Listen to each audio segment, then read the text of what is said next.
Yo, we do be live. We I do. haven't I haven't muted the stream. Okay, there we go. Now I don't have to listen to myself.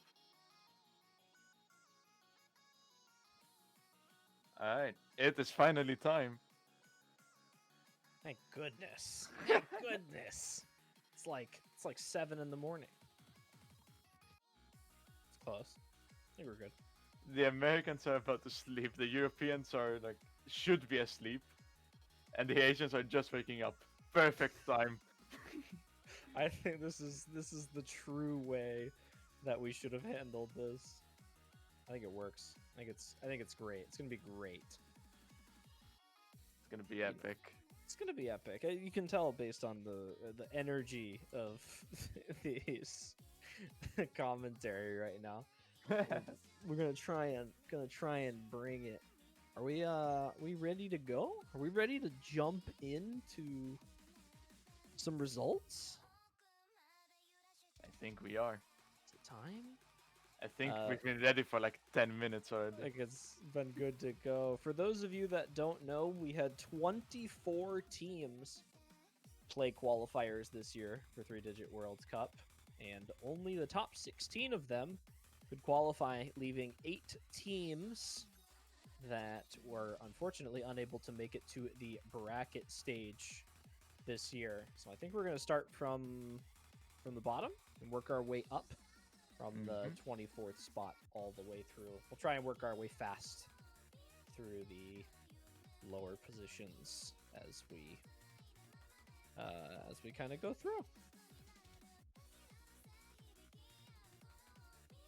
So whenever everything is all set, I think we can hope that this all works and jump into it.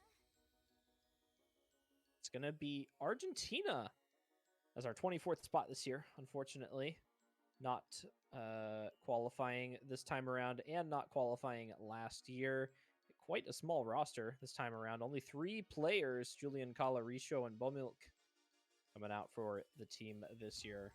So unfortunate, but that is, I think we're going to try and speed run a little bit through these bottom seeded teams, and then we'll spend more time on the top seeded ones. Not too much to note here from Argentina. Nothing too special in terms of scores. Got a couple of, good top 20s, but not much across the board, unfortunately. We'll be saying goodbye to Argentina this year. Thank you for playing qualifiers. Next up, going to be our 23rd seeded team. It's going to be Norway, placing in the exact same spot as last year. They will not be qualifying once again as well. Team of Melver, Fiel, Chaotic Turtle, Paper Candle, and Kurian. Again, not too much to say across the board here. Pretty decent score on the Hard Rock 2, number 11th there. That's about it from them there. Fortunately, not qualifying again. Thank you for playing qualifiers, Norway. Next up, going to be our 22nd seeded team. It's going to be the Netherlands. Last year, placing in 16th. Or seeded 16th, placed 13th to 16th, so just barely made the cutoff. Unfortunately, will not be making it again this year. They are, running with a small roster this year. A lot of the Netherlands kind of disappearing during OWC and a couple other tournaments this time around in 2023, and of course the previous OWC, so looking for maybe a bit of a revival from them there. Again, nothing too crazy coming out of the Netherlands this year. Will not be joining us in the bracket stage. Next up, going to be our 21st seeded team. It is Uruguay. Unfortunately, did not place last year, or they did not play, rather, coming out for the tournament this time around. Going to be Donnet, Plux, Revo, Kazuki, K. Not making it through qualifiers this time around. The DT1 going to be actually a pretty good score from them. 3.018 million on a team scored there. Not normally something you see from these lower seeded teams here. So it is good to have some good stuff coming out of these lower seeded teams here.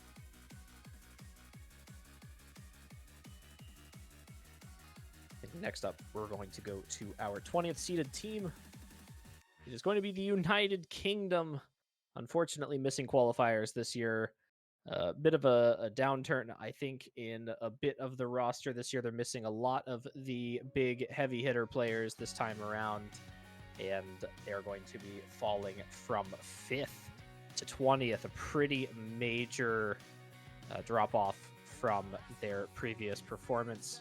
Kingling, Mahmood, D-Line, Reimu, Hakure, Moonpoint, and Aistre going to be missing the mark again. A good Nomad 3 score, good Nomad 1 score, top 8 on both of them. Unfortunately, not enough to make it through qualifiers this year. Quite a contested player pool across the board here for all of these teams. We will be saying goodbye to the United Kingdom. Next up is going to be...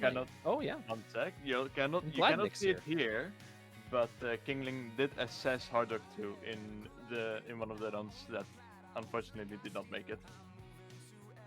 Impressive from Kingling. I think he had a 1x100 on DT1 as well.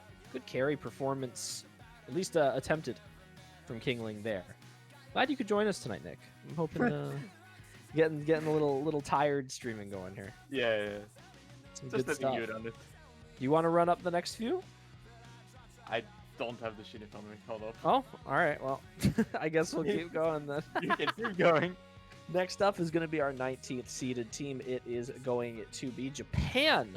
Unfortunately, not qualifying this year. They placed 13th last year and actually outplaced their seeding in 7th to 8th. Tragic performance this time around. Again, 9th on DT1. A good performance from them there, but unfortunately nothing else stellar across the board from Rolpan Ryoshi, Letter Spam, Invoker, Furamin, and Yukin. Not going to be qualifying for the tournament this time around.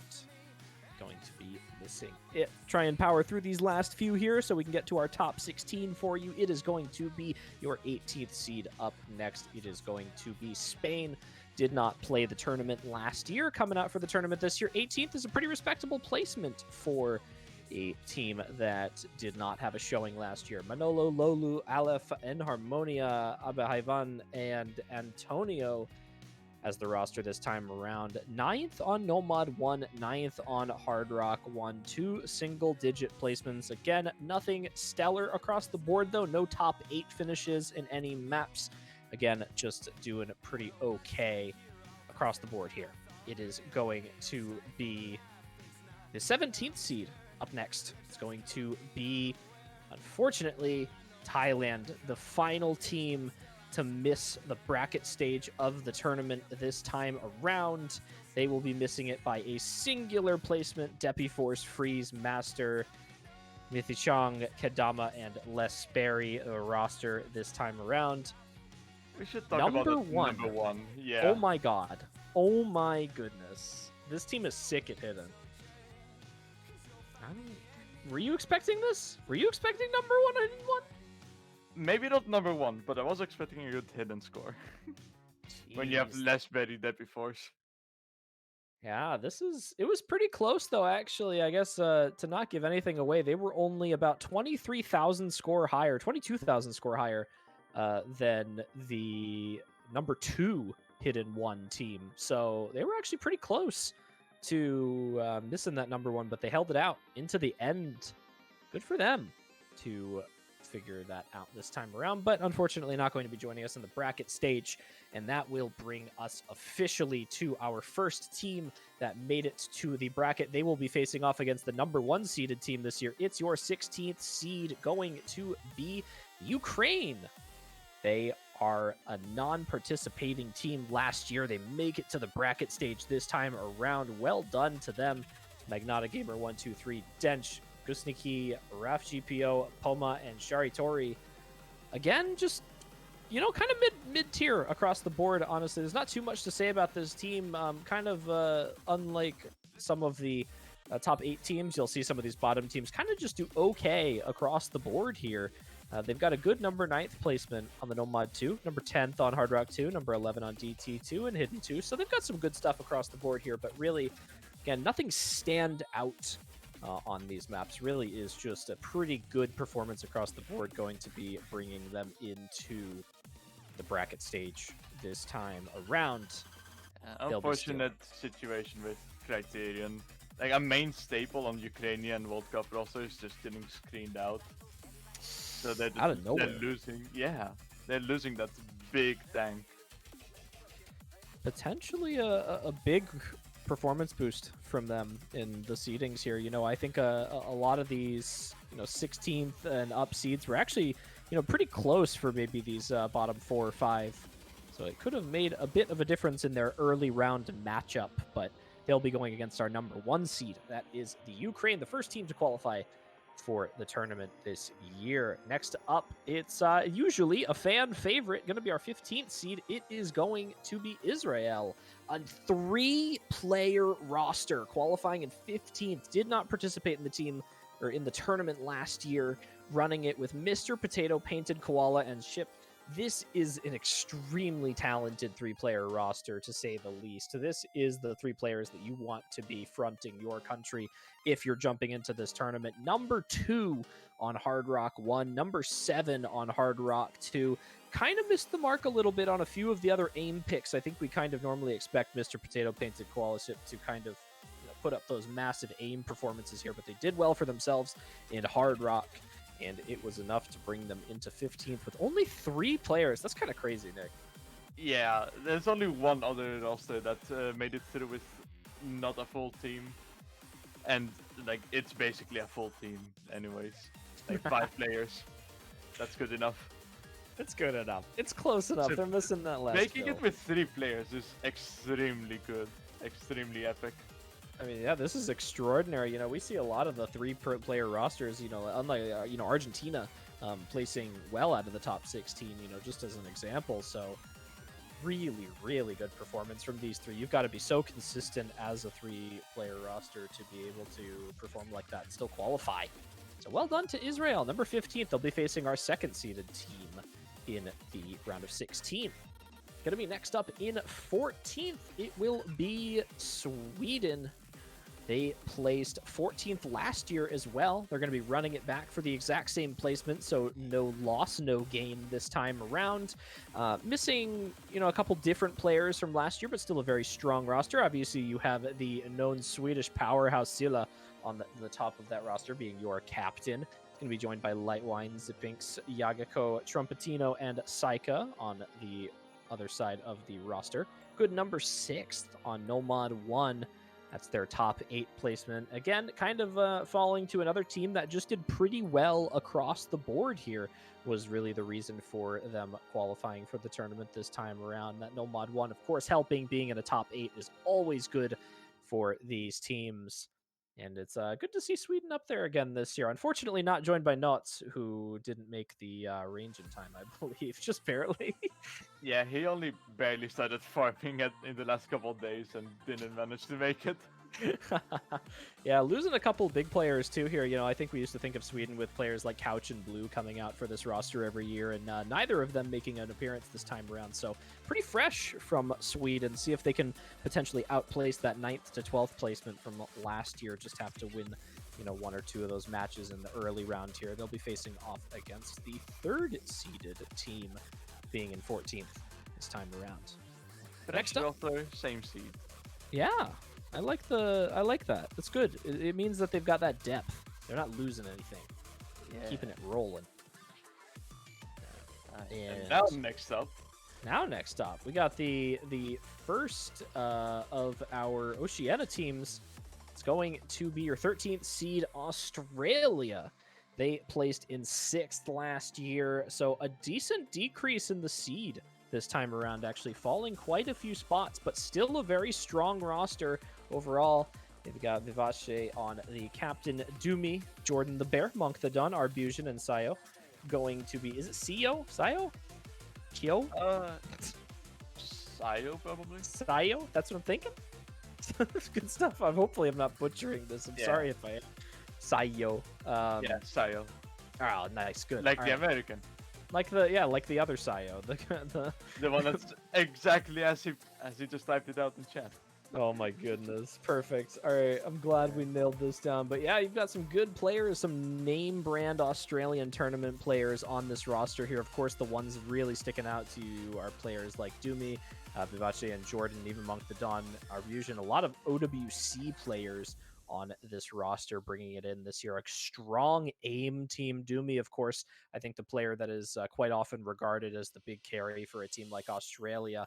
So you can kind of see across the board they're playing many of these maps, all but two on their big run here, placing fifth on DT2 and sixth on Nomad 3. So two top 8 finishes for Australia this time around, despite dropping in seed.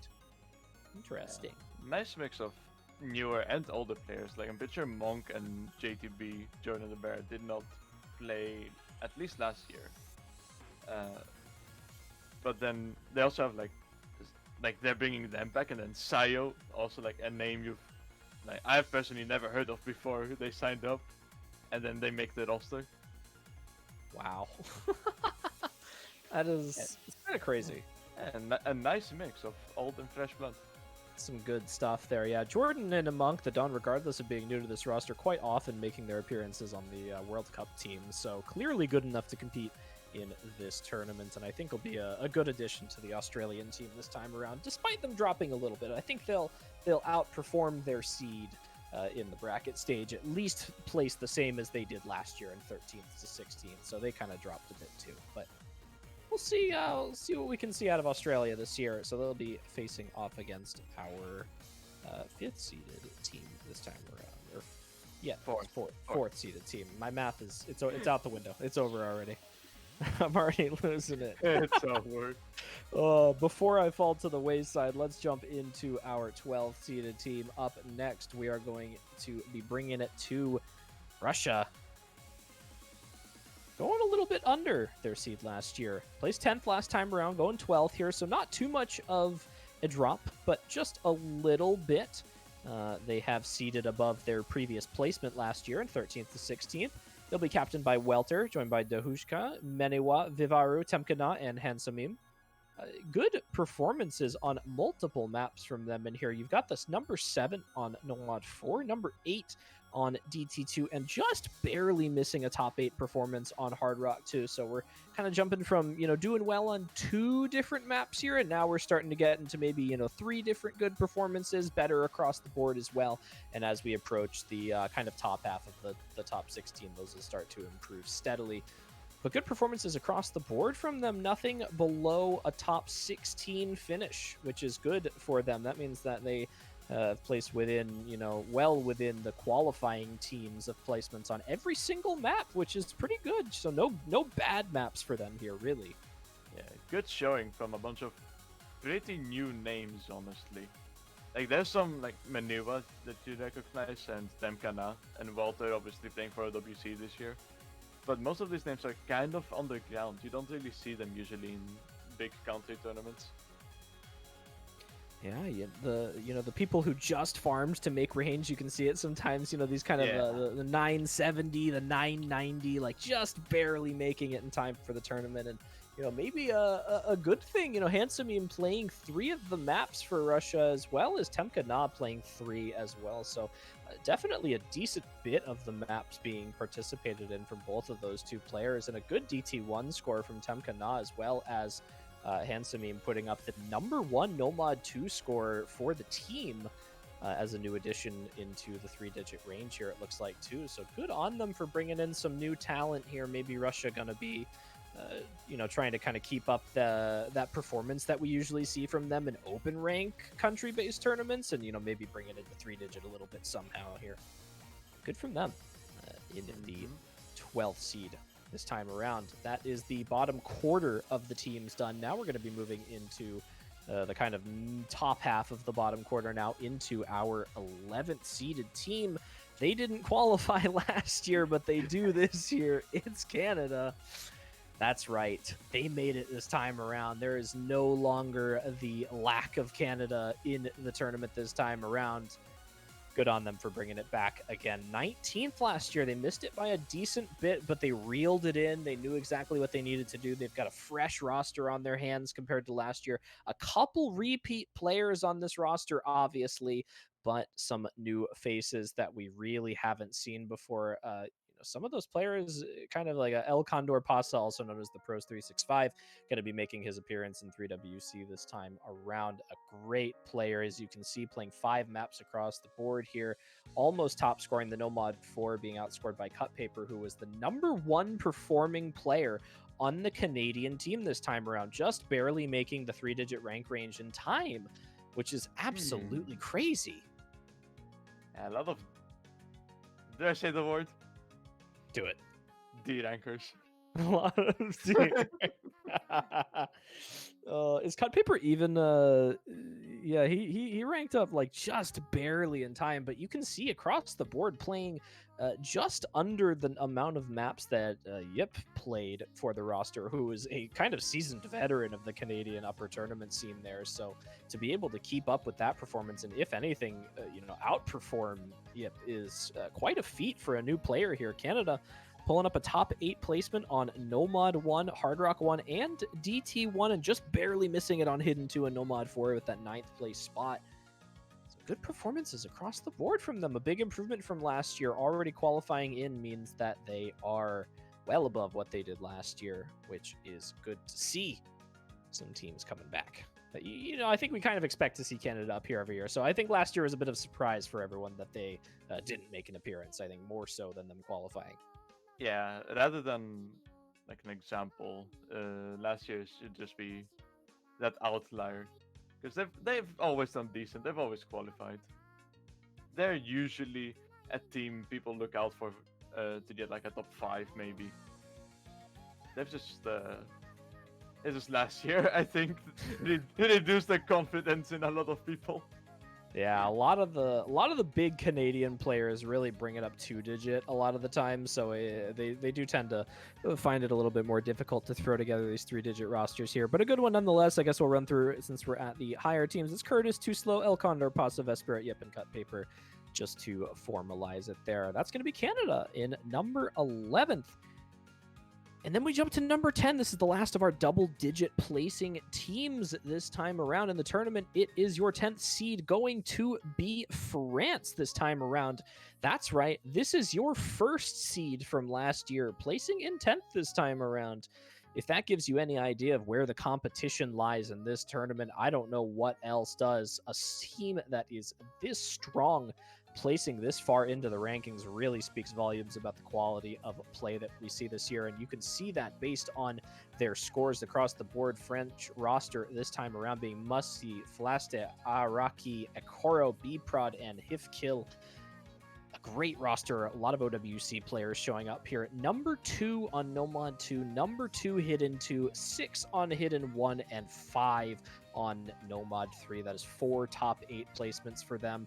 The only thing really doing a decent bit of damage here is, of course, that Hard Rock pool here, and potentially that double time pool a little bit. Again, double-digit placements in all of them. Really not a lot happening there, but they certainly made up for it on the Hidden pool by miles. Quite a good performance there. And a good roster. I think we kind of expect big things out of them, especially with that last year's placement of number 4. They've got a lot to live up to. Yeah, definitely seeing that hit of not having some people like Vroom, like the hard rock player of France. Yeah, they're missing Thunder too. Thunder as well. That's a big loss right there. Thunder was barely rank 100 during signups, so kind of surprised he just stayed there, but ended up not being on the team.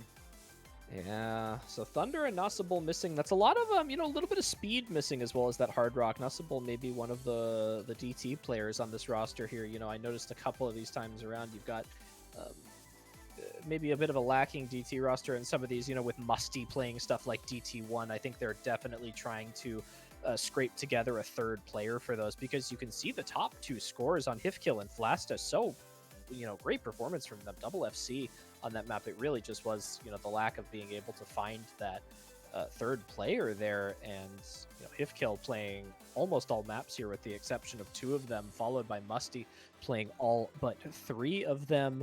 And they've got some really, really good players to fill in the gaps in between. So, I'm expecting France to outplace this seed of 10th this year. I think they've got a lot more to show than what we saw in qualifiers here, especially with the bigger map pool. Yeah, a team very capable of pulling an upset round one, especially with like this middle type seed. It's not that like they're gonna go against a super team that people are expecting to be in the top 4.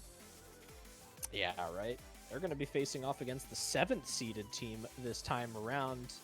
And as I say that, we're going to be dropping into the single digits now. Next up will be our 9th seed, who will be facing off against our 8th seed. The two middle seeds breaking up the bottom half and the top half in 9th. Next up, it is going to be Italy, coming in from a non-playing roster. This is the 5-player roster that Nick mentioned earlier, captained by Kirochi, joined from kind of little outside Italy here. We've got Oh My Ga, also known as Arg, joined by Kiki8974, Ryuzaki, and Shadow Modico.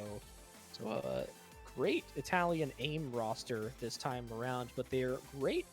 A lot of different things on here too. Another team with 4 top 8 placements: 5th on No Mod 1, 7th No Mod 3, 5th No Mod 4, and 3rd Hard Rock 2. Another team with a bit of a loss on double time though, 18th and 14th there.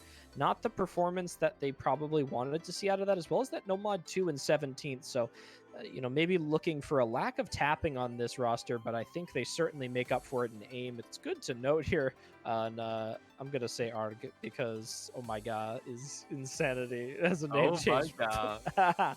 Playing every single map for this team, as well as Shadow Modico playing every single map that was counted in their qualifiers. So 2 players that are big heavy hitters on this one.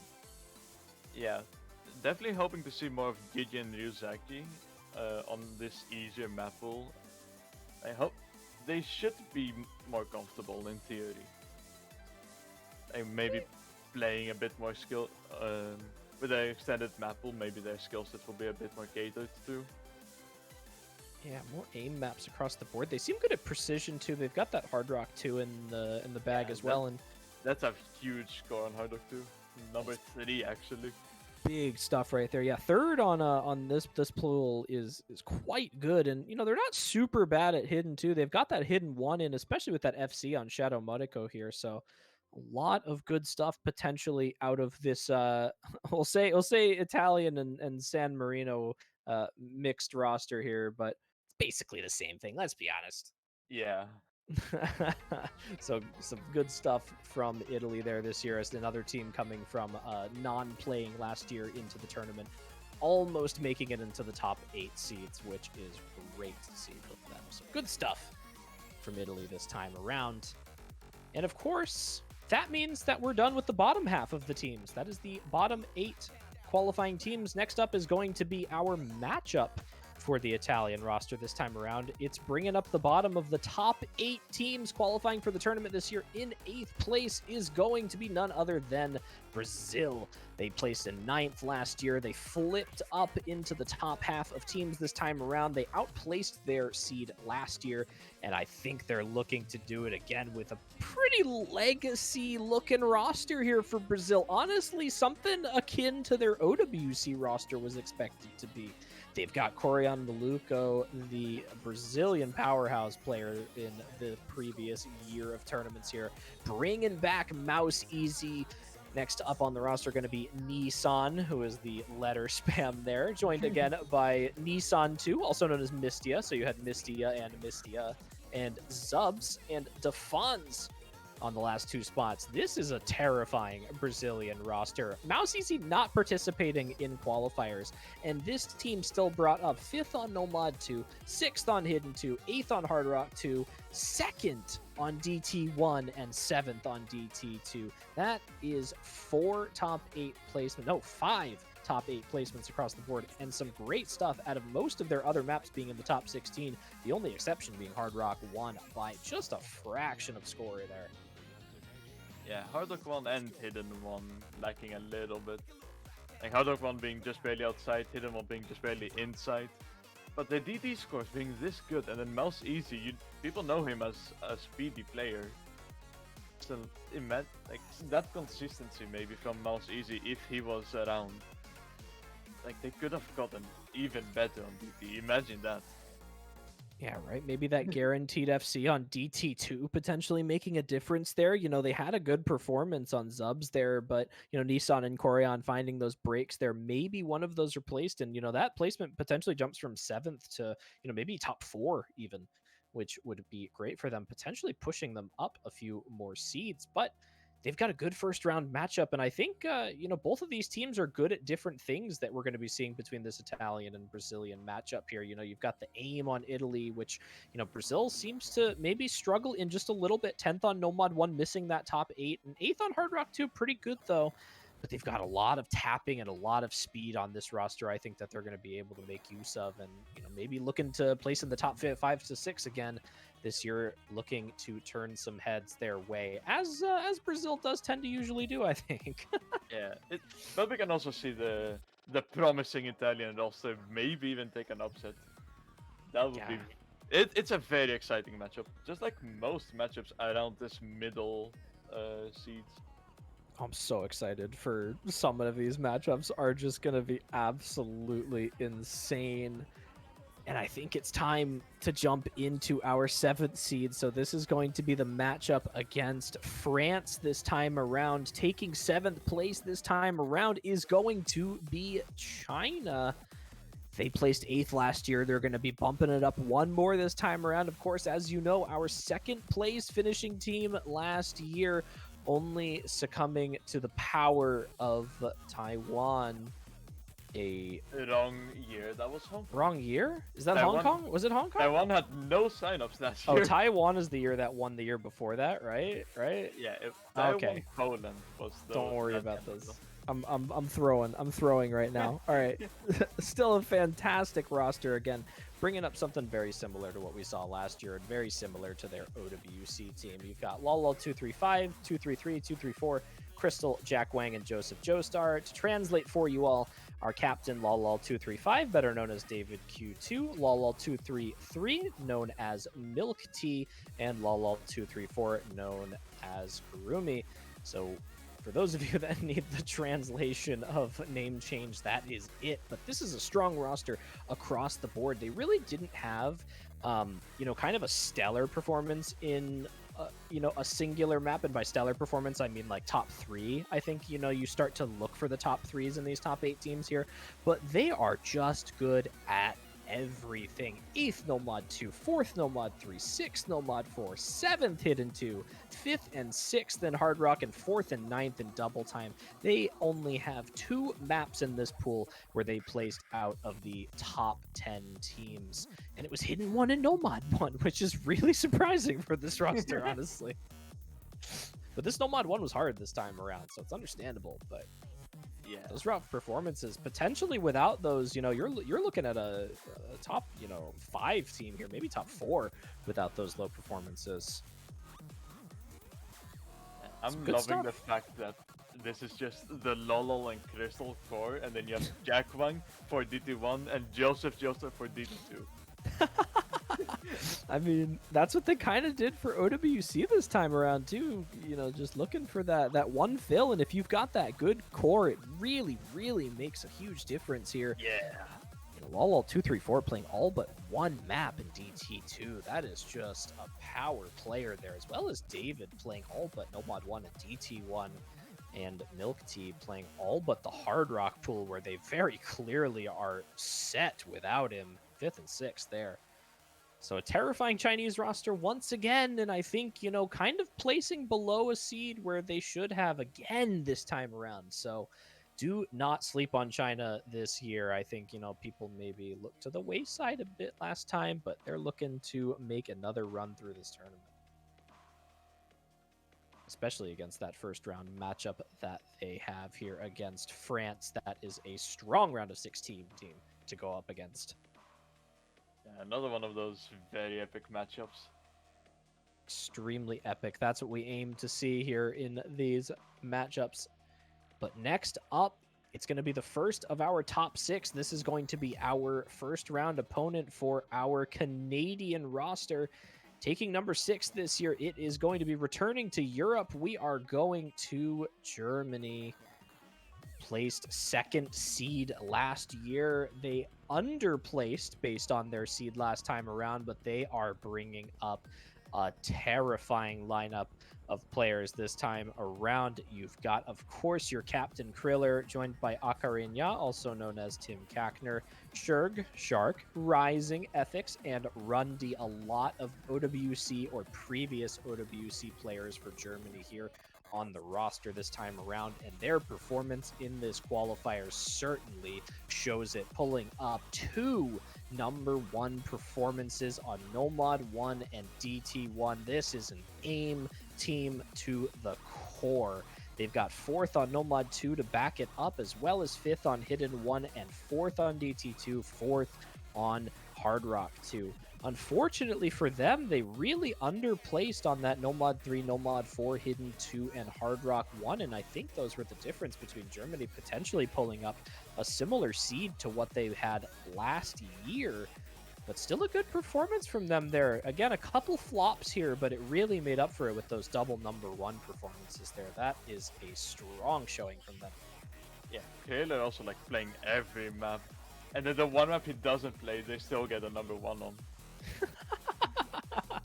Oh, that's good to see, though. It's good to see when your #1 player doesn't play a map and you can still do well on it. That speaks volumes about the depth of your roster. So that's some good stuff from them. We're gonna see some good gaming from them. Yeah, I think it's worth it to note as well, since we're starting to get to these top-seeded teams, but Kriller is actually your 4th highest performing player in qualifiers this year. That is an extremely strong player to have on your roster and on your side if you're the German team this time around. So well done to Kriller. Congratulations on the top 4 qualifying performance. That is something I think we've come to expect from Kriller over the past couple of months. He is just terrifying in tournaments. Yeah, and while we're at it, should also mention the other that from the counters we've had so far that are in the top 10. We have Welter actually at 10th from Russia, and then Lesberry at 9th.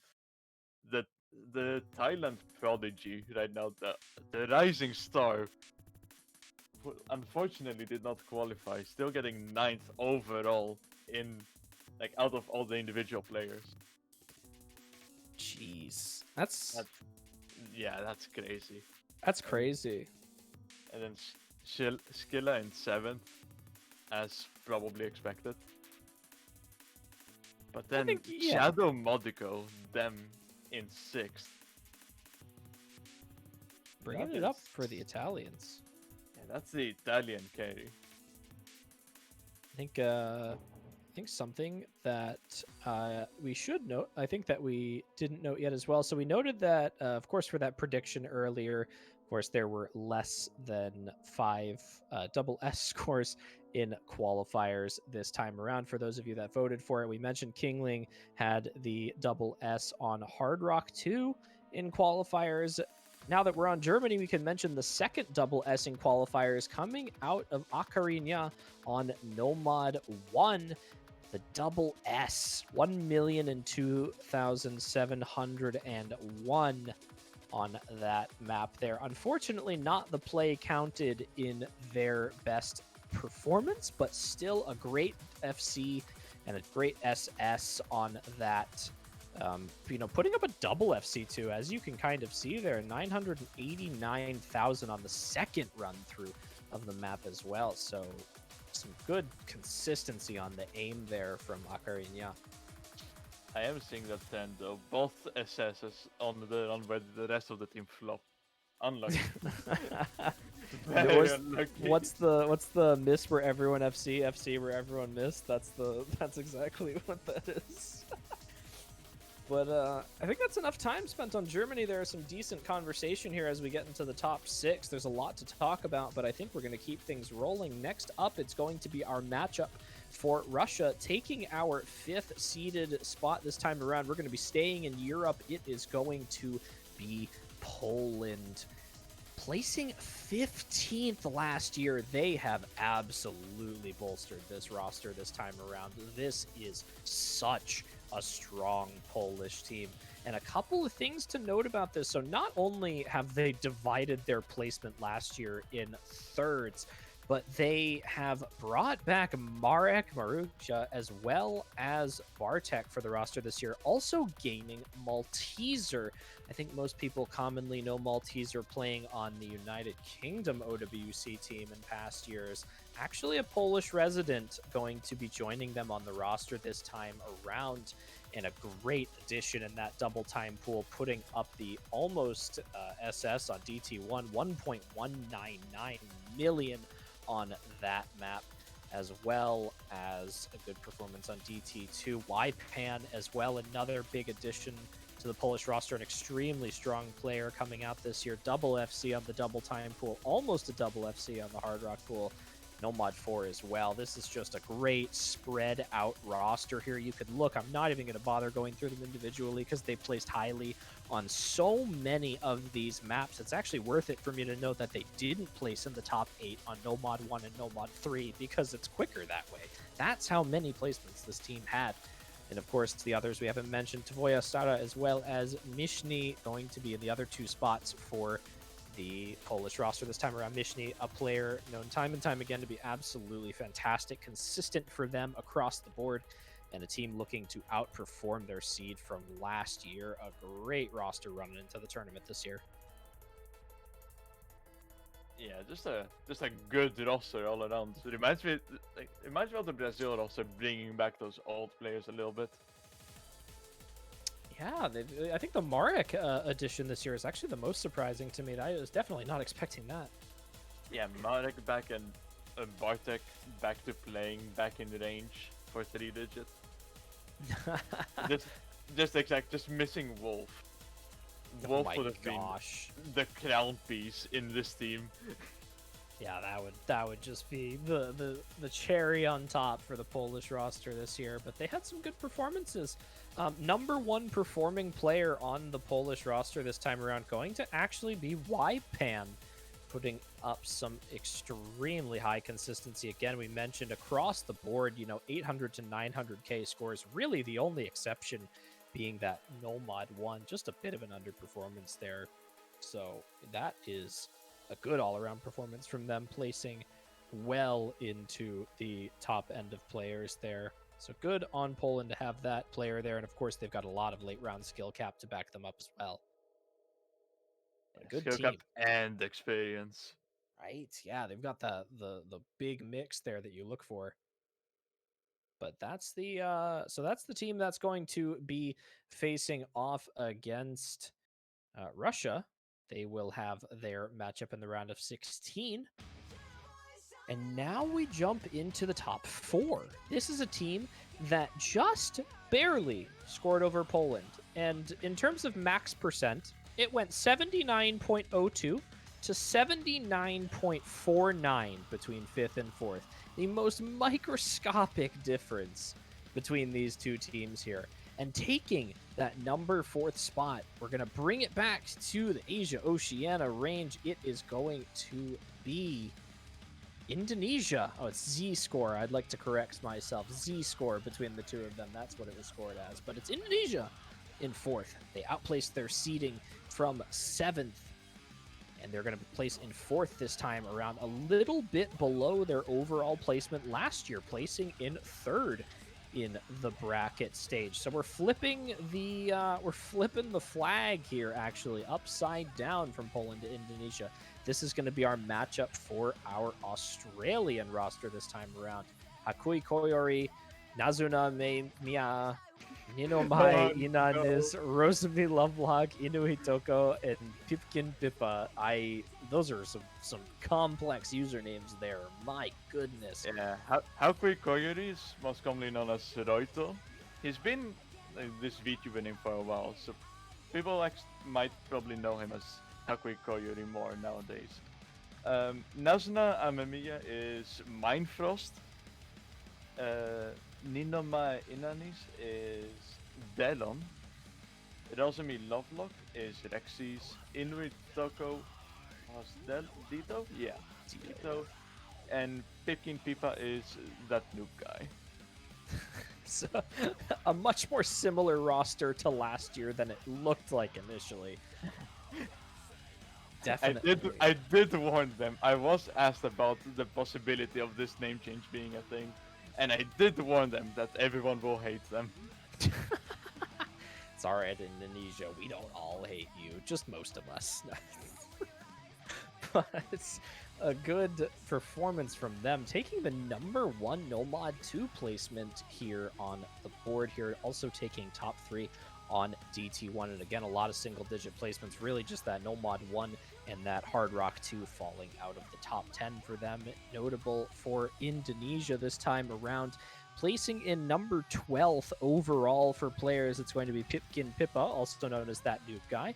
That is the the performance that you really love to see from a couple of these players. I think we've talked about, it's good for these rosters to have that 1-star player. And, for Indonesia, I think for some of these players that you don't think of quite as often in the international tournament scene to step up for their country here, and make that difference in qualifiers, it really does help to have a good qualifiers performance here. Getting that good early stage matchup to make it to the later stage pools is good for these teams. So well done to Indonesia, just again barely missing that similar seed as their placement last year in 3rd, bringing up 4th though, so a 3 placement improvement from their qualifiers last year. That's good. It's good from Indonesia. And with that, we go top 3. These are your 3 best teams in the entire tournament from qualifiers. There's a significant gap in performance between the top 3 and every team below it. I'm just going to note it now. These 3 teams went above and beyond every other team in this tournament to show us exactly what they had in them this year. These are the 3 technically best teams in the tournament right now. And we're going to start it off with number 3. I don't think anyone would argue that they actually are the best teams.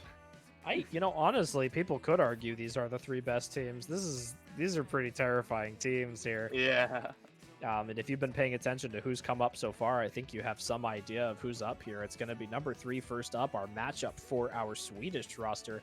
In 3, we're keeping it in Asia. It is going to be Hong Kong, our number 1 placing team last year. That's right. These are your reigning champions, looking for one more go at things. And if you can look at those overall placements on these maps, you can see that they're looking to make some waves through this tournament again. Hard Rock 2, the only map that they did not place in the top 8 teams. In every single other map they placed in the top 8. And of course, taking that number 1 DT2 score here, you've got Captain Suwagi, joined by MCY4, Shiraha Yuki, RLSC, F2X, and Hibiki. That is a serious lineup of players right there.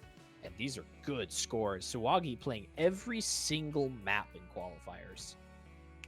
And MCY4 almost every single map being replaced by Hibiki, who FC'd the Hidden 2 in his place. I like that substitution. I like that. That's good. But something to note about this Hong Kong roster, Suwagi and MCY4 were your 2nd and 3rd best performing players in qualifiers. That is right. 2 players on the exact same country team placing in the top 3 best players of this tournament in qualifiers.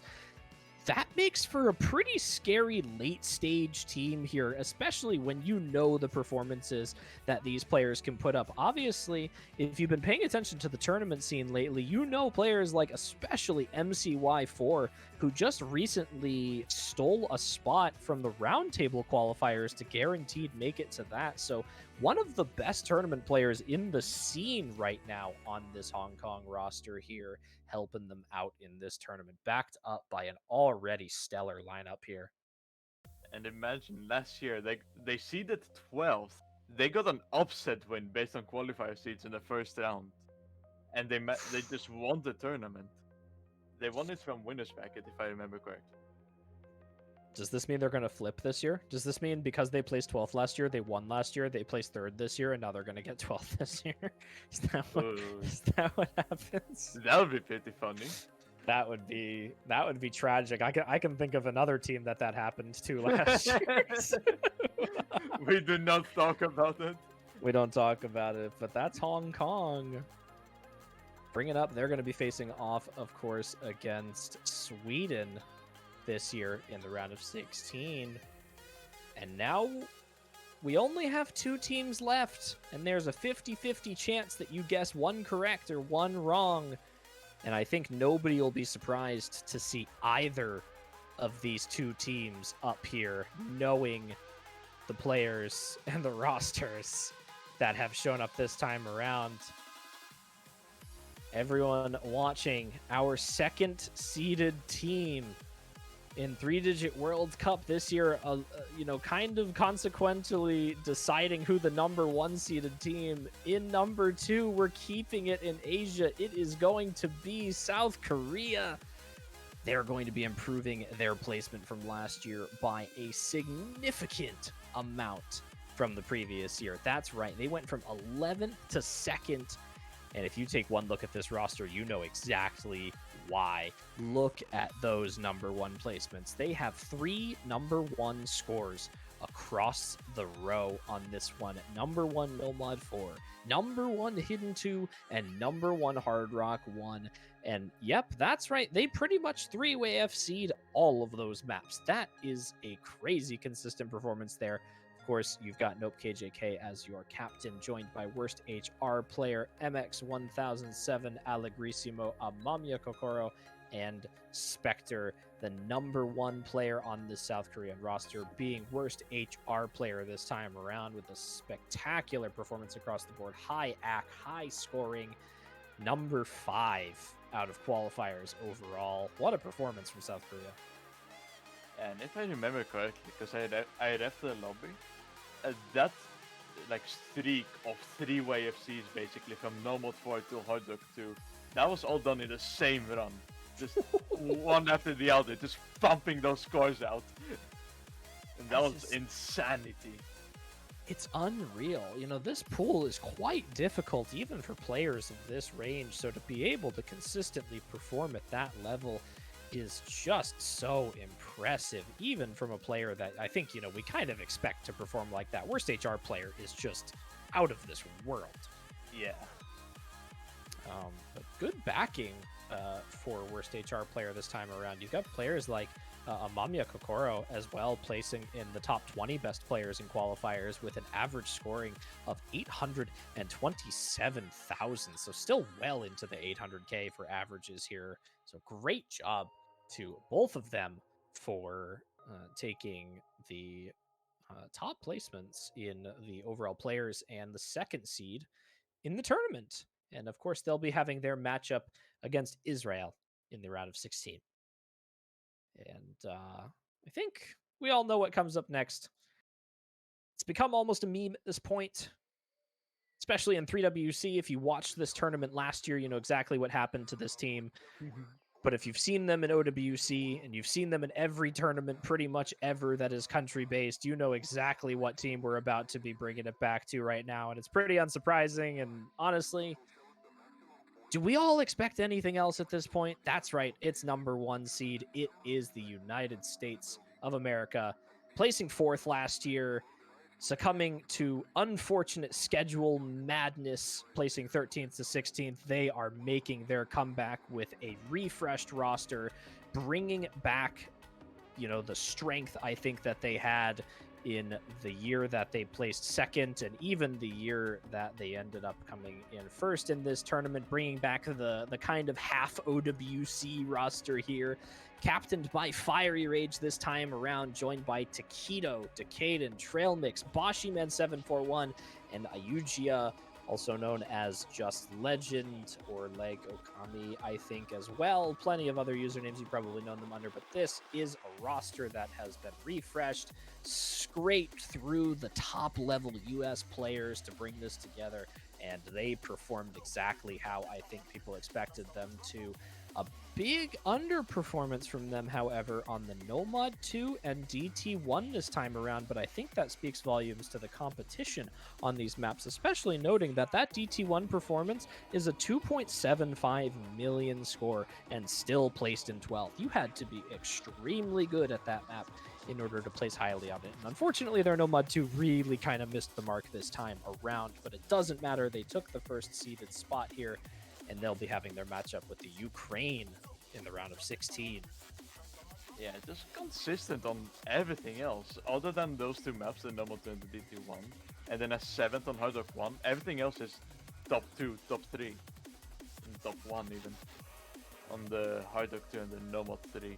And then, like, of course this is gonna happen when you have the best performing player of the qualifiers, Taquito, on every map almost. It's Playing insane. every map and still keeping that average of 900k, basically, and a 99% act. That's what happens. The United States with Taquito, they're having the #1 player in the tournament on their roster, and he's proven it through multiple tournaments. Had great performance in the World Cup this year, and he's looking to bring it to 3-digit World Cup as well. Fiery Rage actually also putting up a top 8 performance in qualifiers this time around. So United States with 2 players in the top 8, kind of like Hong Kong as well. But Fiery Rage with an 871,000 average score across the board as well. Another big heavy hitter on the roster this time around. You can see those scores, and it is strong. So, you know, the United States, they placed high last year, and it slipped away pretty quickly, but they made even more improvements this time around, bringing up from 4th to 1st, you know, kind of returning to their former glory here, looking for it. And I think we can expect a big performance increase from them this time around compared to last year. Very much excited. It's gonna be a good one. Other than Taiwan, like this is now the 5th iteration, and then excluding Taiwan, the rest of the top 3 now in qualifiers are previous winners. So we're gonna have our first 2-time winner possibly. Wow. Very possibly. That's cool. That's good to hear. Love to see that. But I think that is it's the end of the qualifiers results showcase. That's right. That's your top 16 teams. Gonna run through it one more time for you all in reverse order, just so you guys have it all down. Number 16th, Ukraine.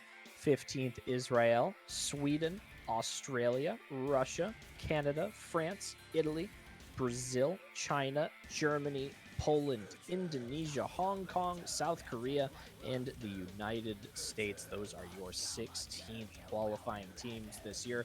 They'll be making it to the bracket stage and fighting for the potential chance to win the tournament this year. One of those teams can do it, and they are going to be given the best they have. We wish all of them the best of luck, and all of that starts in the round of 16. And what better way to start the round of 16 off, Nick, than with a Mappool showcase? My favorite. The moment where I get flamed. I'm gonna flame you during the showcase too. I'm just gonna rub it in. Oh, I already know from the feedback you've given. Oh, hey, I guess it was moderate feedback. It was pretty okay, you know. We're just doing a little trolling on the pool sometimes. You know how it is. But we're gonna get everything switched over for you all as soon as we possibly can, and when we do, we are going to bring you the round of 16 map pool. So not entirely sure if we're going to take maybe a little bit of a pause here as my voice slowly starts to leave my body, and you know, maybe we come back in a couple minutes and don't go anywhere, and we'll see you for the full showcase. Yeah, Sounds good. sounds good. All right, don't go anywhere, everyone. We'll see you in just a couple of moments. We're going to switch right over to this full showcase.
Alrighty, I think we are ready.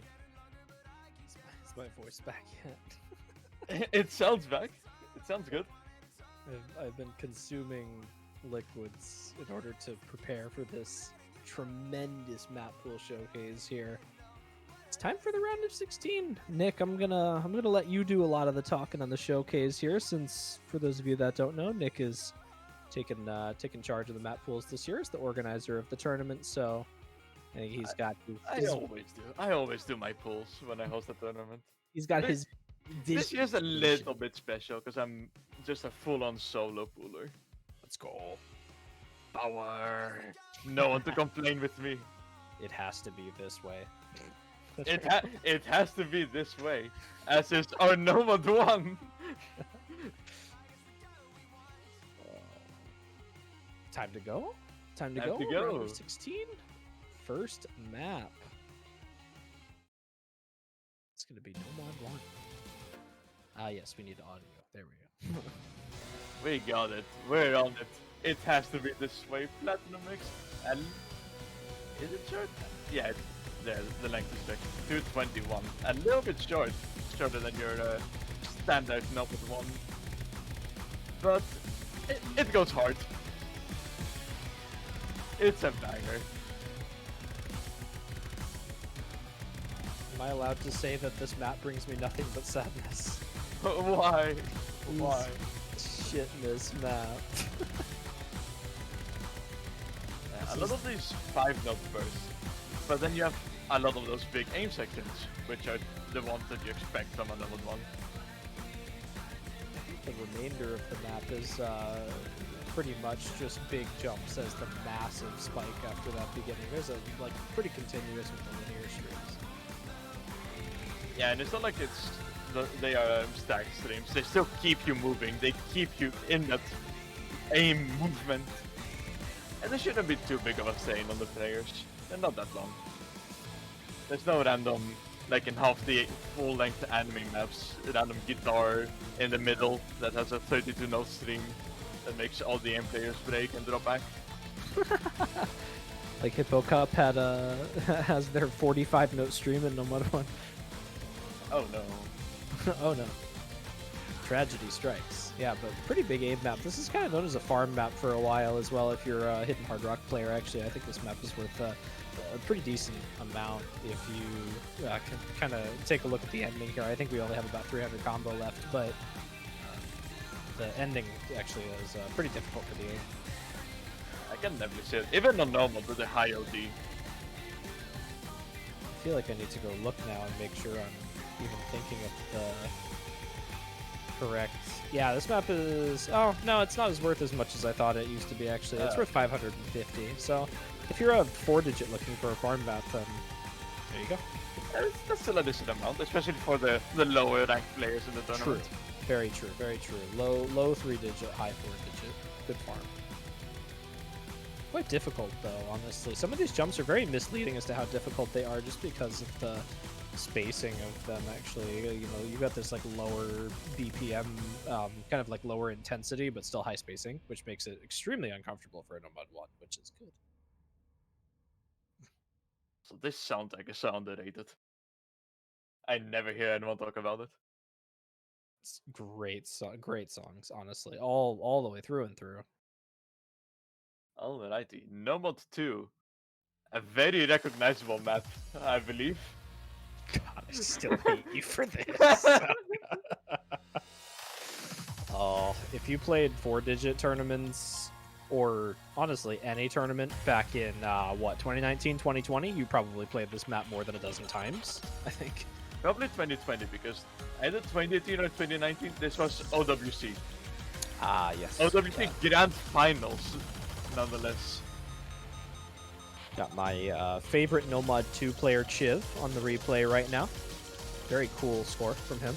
This is quite a difficult Nomad 2 actually, because it has these doubles and the buzz sliders, almost a little bit of an aim aspect to it, of course. You know, I think you mentioned after qualifiers, Nick wanting to go a little bit more the kind of heavier aim route on the Nomad 2s this year rather than pure stamina. Yeah. Instead of having those pure stamina maps that literally only test the left hand, having a little bit of a mix up in between, just making it a bit more interesting. And of course, this it does have that aim, but a lot less than the qualifiers normally do, which was one of the main complaints about it. Except for that stream right there, that's pretty aim heavy, that big spacing shit. Yeah, but it's a stream. It's not a jump. Very true. That is very acceptable. I think it's pretty good, honestly. Just be careful not to miss some of these cuts here. You know, you go into like these long stream sections into these back and forth sliders, and these velocities change very readily on these streams. You know, you can kind of see between these like straight linear up and down triples, and then you immediately go into a flow aim pattern. It is very, very easy to miss aim one of these kind of continuous patterns here if you don't flow properly. So despite this being a round of 16 no mod 2, by no means is this a free FC, I think, for anyone. I think it might just be like on that edge of possibly a free FC for the one capable, but still quite challenging. I could definitely see like a team like one of the lower seeded teams pull out some FCs even. It's Yeah, good. another short map as well. It's not crazy. It's not a. It's reasonable. It's good stuff. And now for a little bit, something a little longer, just over 3 minutes. Our Nomad 3. We're gonna get to in Oh. just a second, as we're gonna make everything nice and pretty for you all again. We're gonna look amazing here, but it's some decent maps so far. Pretty short on the length so far. You know, 2 minutes and 20 seconds on the Nomad 1, and then just barely over 2 minutes on the Nomad 2. We're also sitting over 200 BPM on both of them as well, and I think you know, we kind of maybe drop it down a little bit for the rest of the Nomad pool here. Of course, knowing a Nomad 3, if you had over 200 BPM, that's a little cause for concern there. And my favorite Nomad 3, nothing. My favorite Nomad 3 is quitting the game. My favorite Nomad 3, Bad Elixir, mapped by Cherry Blossom. Oh, I think we are back. We are Our little Discord stream is back, so we should be good again. getting into Nomad 3 time? The time? Are we here? It is time. It is time. We're in. Ashura-chan. And a song that I actually love. I've had this map. I've had this map set in my folder for so long. But now it's ranked, I'm sure right now. And here we go.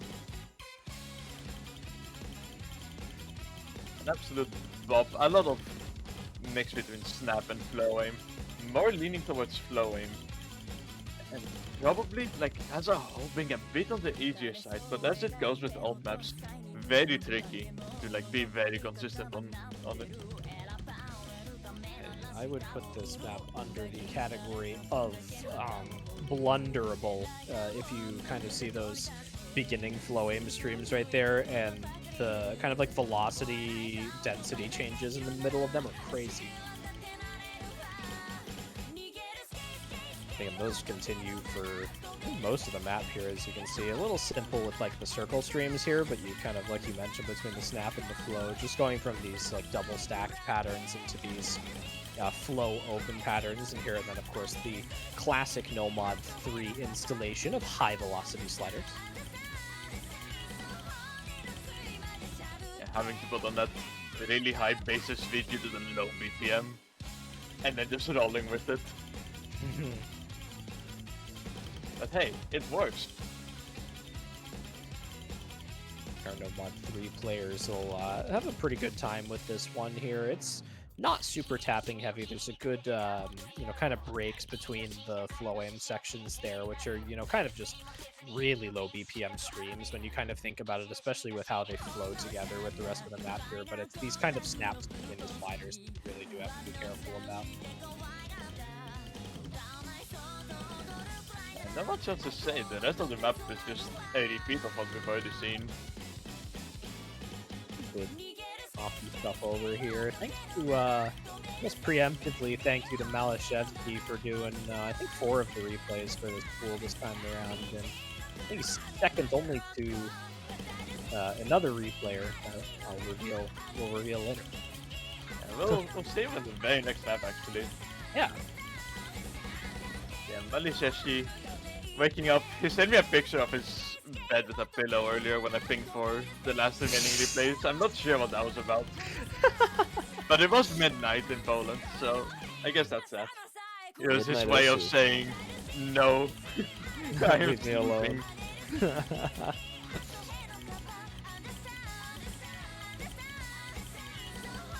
He did pull out some, like that it says on number 1.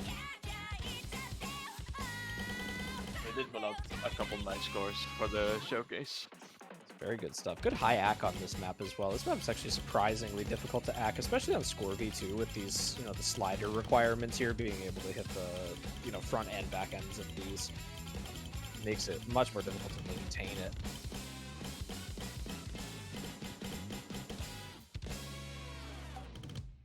There it is. Nomad 3. Great score from Malashevsky. Expecting some big things from our alt players this weekend on this map. Floim. Good Floim. Love to see some Floim. And now, for the debut for the beloved old man, we have Acer with... This is definitely NFC. Do not look at the 1 miss and the A rank. This is NFC. Oh, Azer coming back for the replays. This is the replayer that we mentioned actually that did more replays than Malashevsky for this round, and they were actually all done today, this evening. Yeah, all in one session. We called a stray Acer in the course HVC, and we enslaved him into doing a couple of replays. I would like to take responsibility and just say that the miss on this map is Nick and I's fault. It is. It is. We cursed Azer in the middle. He might have been... Was this the one where he was on defense, or was it another replay? It might have been the other one. I think it was the next one that we're about to see, I think. Yeah, this is a crazy difficult tech map again. Kind of bringing it back to the flow aim on some of those patterns at the beginning, but a lot of difficulty on these sliders, the spacing and jumps between these. Yeah, pretty much what you'd expect if you've seen some other tech maps from Captain, like No One Yes Man, and the other one was for like my Winter Cup like 3 years ago. Good song choice from Captain as usual. Yeah, excellent song choice. Disregarding all the memes about Blue Archive as a game and about its player base, they went really hard on the soundtrack. Like this is just a menu theme, I'm pretty sure. Oh jeez, what a menu theme that is. I don't think there's not too much in this map though to catch you off guard, and I think that's kind of the difference here in this tournament between the early round mod 4s and the kind of later round ones is going to be just the it's difficult patterning with the slider aim and the flow aim patterns here, but it's just simplistic tech mapping rather than some of the crazy stuff. Obviously you've got those spikes there where you've got these like cut stream sections in here, and I think that's pretty much the most difficult aspect of this map. Yeah, just a little bit in that build up that then returns back to these crazy sliders. Definitely would put this at one of the harder maps in the pool though, and there's that unfortunate break. Yeah, this is just an unfortunate break. Almost.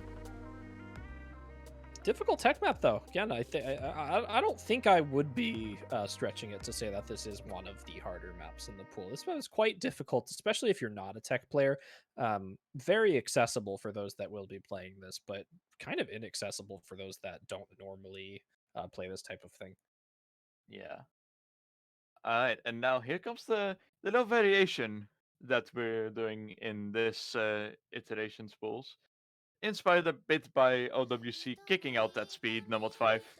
Instead we have reading, some gimmick stuff. German players might recognize this map, as this was a custom for Deutsche Mannschaft. I forget how to pronounce it. Yeah. Banger theme. banger Toho theme. All Toho music continuing to win. I would suggest playing this map with beat map colors and not single colored dot skins. It will make the reading it will make reading stuff very easy. Basket. It's replay done by the real Risoa, obviously. Yeah, this is very clearly the Saw and not another German player very proficient in these type of maps. Yeah, I don't know what you mean. Risoa is like my favorite German reading player. Definitely that's why not the other German 4-digit that actually plays this. This would be a lot of you in chat talking about this being in Hidden 2. This would be quite a difficult Hidden 2 map, just based on overall practice necessary to play stuff like this. You know, the overlaps are not as hard as what you'd expect a perfect stack to be, but arguably it's difficult in a different way, in the sense that you need to be able to aim to these patterns as well as recognize where they're coming from. So you've got that reading aspect to it, as well as being able to place your cursor in the right position at the right time, rather than a perfect stack where, you know, on certain types of maps you can kind of cheese your way through it. On this, if you're not ready for it, you'll miss it. Yeah, it definitely requires that practice. And then you have, like, during the actual match and during practice, you get that aid from the new combos. A little bit of a hand-holding to make you remember where everything is. Me when mappers take the time to do proper new combos, thank goodness. So this theme is just so good. I mapped the original of this, and it's like this and other variations. Oh, I love this. It's a good song overall here, and then, you know, hopefully everyone else likes the song here. This is actually technically the longest map in the Nomad pool by just a few seconds over the Nomad 3. 9 seconds longer. Just barely. Just barely. That's a big, little bit of a spike there. Of course, you got that stream into that overlapping pattern, kind of that triangle, wide angle stuff in here, and then you go back to this kind of sharp density stuff. But again, it kind of tests a lot of different aspects with this. You know, you go from these kind of wide angle, you know, back and forth overlaps into these kind of dense slider patterns here, where you've got to exercise your aim control along with your reading with these triples as well. You can even see a couple 50s being dropped there. It's so easy to just over tap these, or under tap in this instance. Yeah, this pattern's hard. Yeah. Granted, we've also got 2 non-reading players commentating the showcase, so... I can do well on the reading if it's maps like these. I can do well on this type of map if you classify 200k as well. I think I got 200k on my sight rate on this. 200k I get after 4 weeks of practice. Yeah, cheeky little funky map. Just make sure to turn on those combos. So that's the end of the Nomad pool. That's it. 5 Nomads. Only 5. Only 5. 1 more than qualifiers. Up from 4. True. Improvements. Adding that extra lower your reading. 1 more map for you to practice. And now we're gonna go into the hiddens.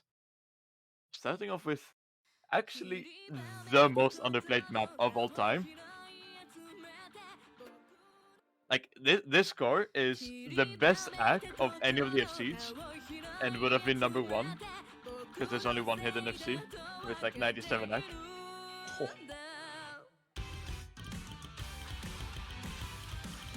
Well, Azer setting top scores as usual. I think we've come to expect that from him at this point. I don't know what else to think. Still got it. Yeah, not big wide angle. And not the most straightforward aim map. A lot of wide symmetrical angles. And actually a lot of tapping as well required. A couple short streams, like spread throughout. And as we're gonna see very soon, a very long 1/3 section as well. Love some 1/3s in the hidden pool. Yeah, those wide angle jumps though, pretty big point of difficulty. There are at least a pretty easy point to find a couple of misses on potentially if you're not ready for it. Big jump section now. Actually, aim really starts to open up in this first DI. Yeah, and this car is like all the more raw mechanics coming out. And then here a couple of those like short continuous bursts.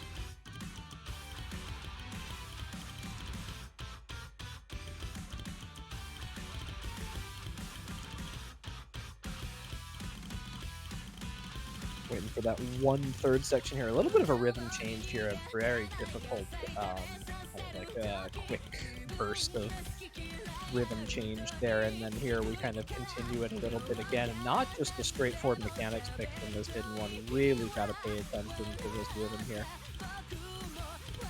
And it's going to go back to, I think, what you kind of expect in the next couple of sections here, of course, before we hit the 1/3 part. It goes back a bit for this build-up, and as you can hear, this is the transition into the 1/3. That's over some of these linears. They're very simple. They're slowly like expanding. These sliders are very brutal. No slider ends drop there until that last big slider. Jeez. Yeah, do not underestimate those based on this replay. They are very brutal. These as well. This is a former #1 player we're watching. True.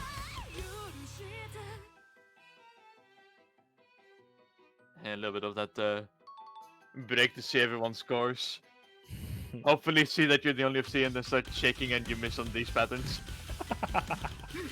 The true method. That's a difficult pattern right there. That back and forth, you gotta be ready for this section here. Yeah, you're right. This really does take into account the nerves here with some of these. Yeah, there's another one of those.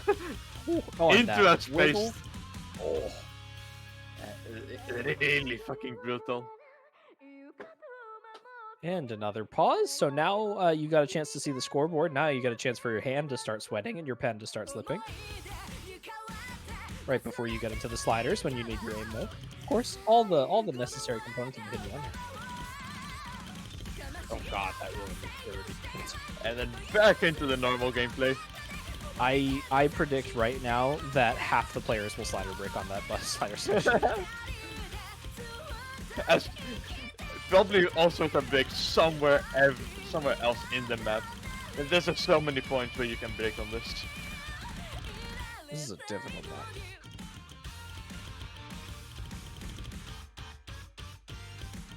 Definitely a pick for those with the highest skill cap, looking to possibly get an easy pick, regardless of seeding. Really good map for our hidden mechanics players.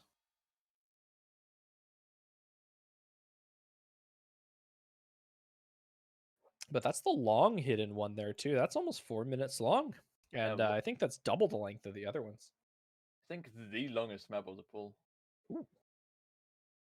If I remember correctly. Enjoy hidden players. Yeah, it does look like the longest.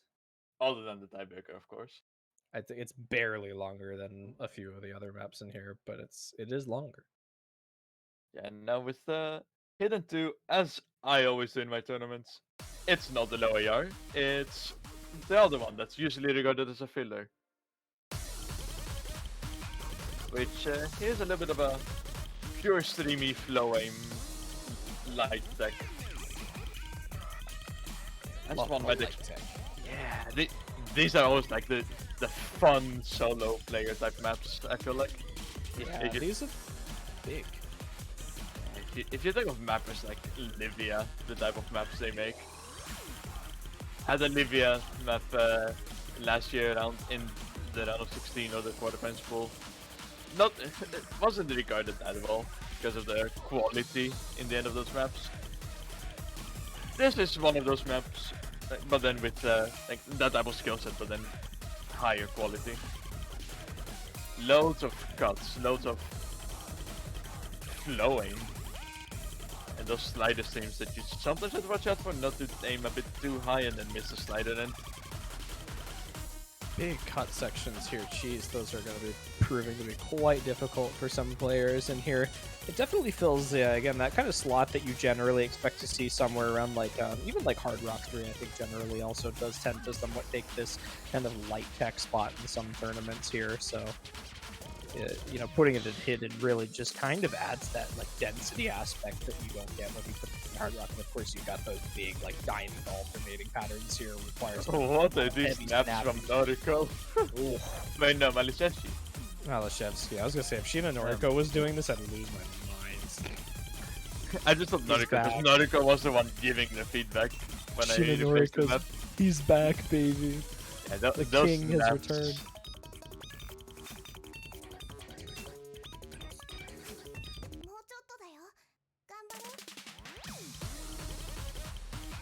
Some encouraging words from our vocalist, the only words in the song. Oh, what a replay. Talented player.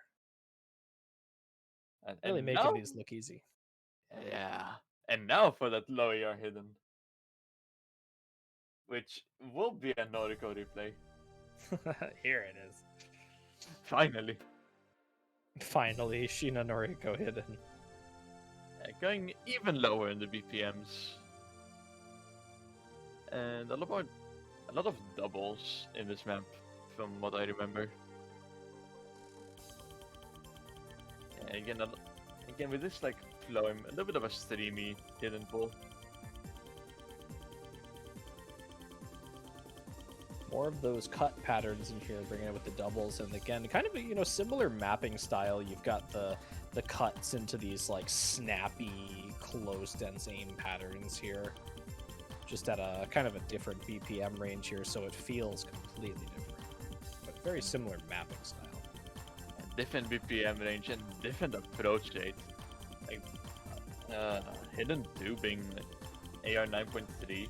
It might have been a little bit on the lower side. Ideally, it could have been even higher.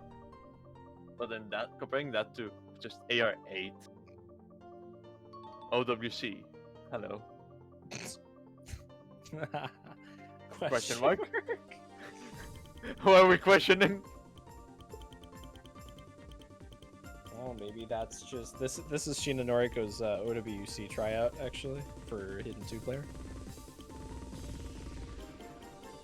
Honestly, I'd give him a spot on the team after this replay. Yeah. Couple, this is that double section that's in the preview points that I remember.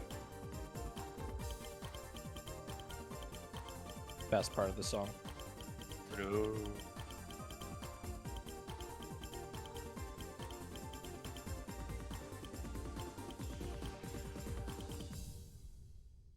That's the hidden. Really short. It's But hard that might just though. be... Yeah, it is a hard hidden pull. Hidden players will definitely thrive on here. Short but packs a punch. Alright, and now I think Chiller has a lot of words about this map. Our first custom of the tournament. Anyone here like Guilty Gear? No. After struggling to get this replay, he does not like Guilty Gear. I'm gonna give my brief thoughts on this map. For my Hard Rock players, or for my AIM players in general, you'll have, you know, a pretty comfortable time with this map. Doesn't really have too much in this that's uncomfortable. You got a couple of these like interesting space triples or stream sections in here, but really it's mostly what you would expect from a Hard Rock 1.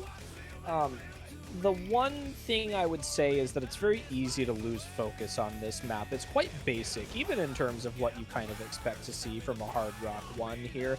And I think it's mostly because of this song. There's really not a lot of like interesting things that can happen in this. So it really just leads itself to being this very simplistic hard rock map, which is great if that's what you need and you want. I think it fits in this pool. The more consistency check, a little bit on the longer side. And a Some little bigger lower jumps. BPM as well. Huge jumps when Mr. Naoki Hashimoto starts doing that little scream of his. You've got these kind of like reverse triples in here as well that definitely can cause you some issues, as well as some of these slider jumps actually.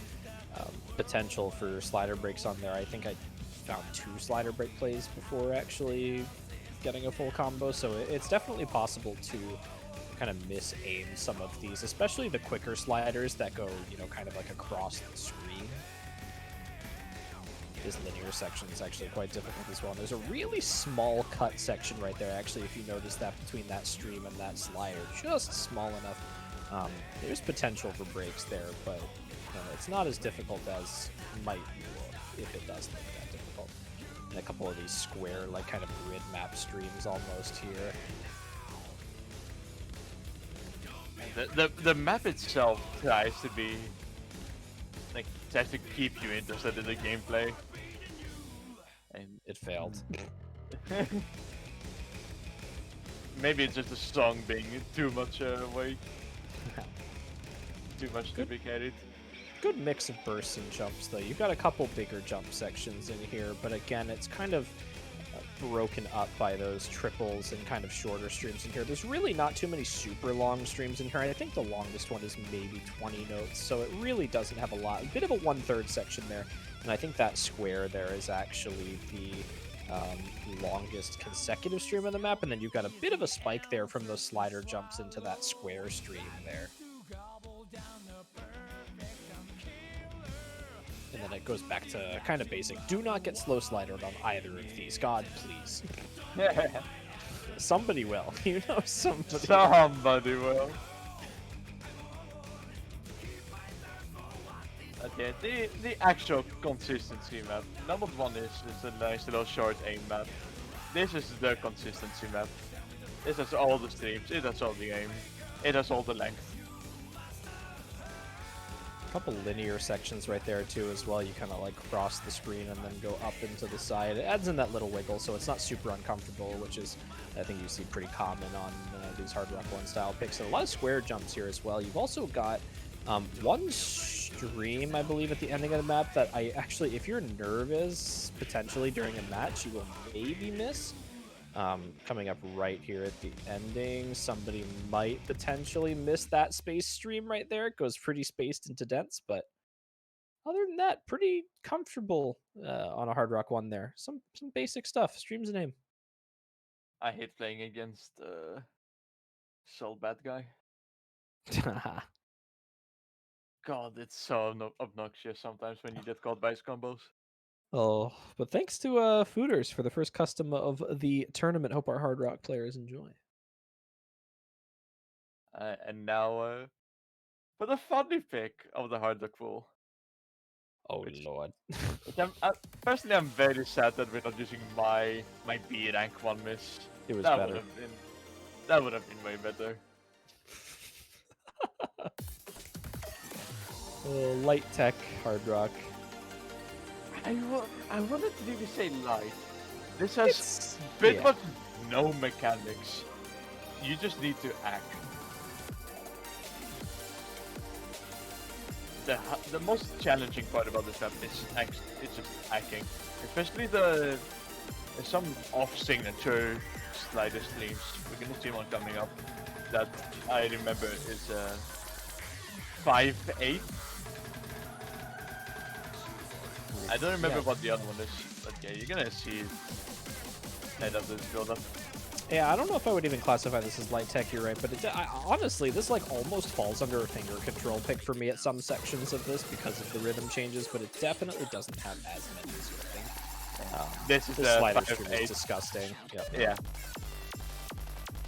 pretty simple here, actually, compared to what the intensity is. If anyone's ever played some of the higher difficulties of this map, this can actually get pretty insane here. It certainly doesn't stay easy, though. Here comes a little bit more rhythm intensity, maybe almost alternating with the flowing between the sliders there.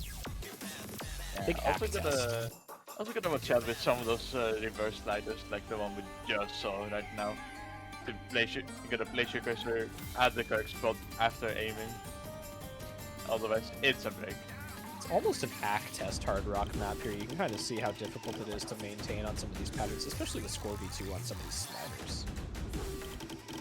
Yeah, and the funny sliders things.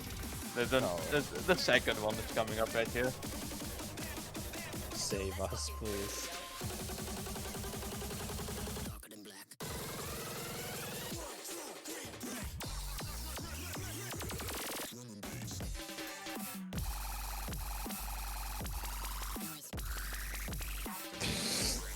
Pro tip, try to aim at the rims of the circles, and then you get a full 300 if you can properly act the stream.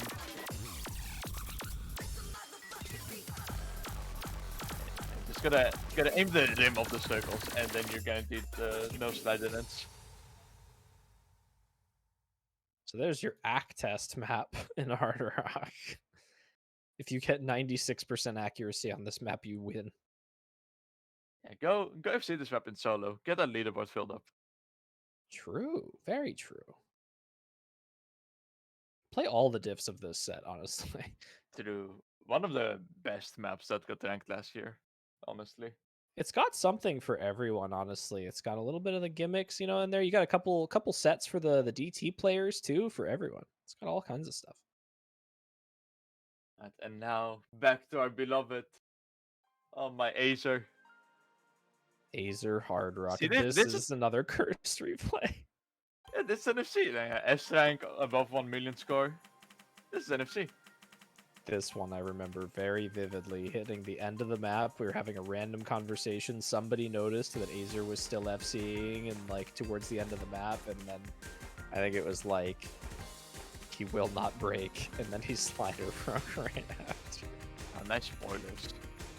Listen, the replay screen is giving all of our information away. No, it just said there's a 150. It could have been a misstep. True, very true. It was above 1. It's above 1 million. It's an S rank. This is NFC. I agree. This is a full combination from Acer on the Hard Rock Pro.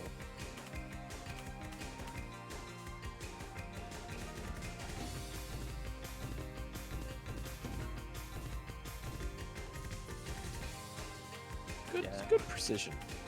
Yeah, but that just having an actors in Hard Rock 2 cover pretty much everything you want from a Hard Rock pool other than precision.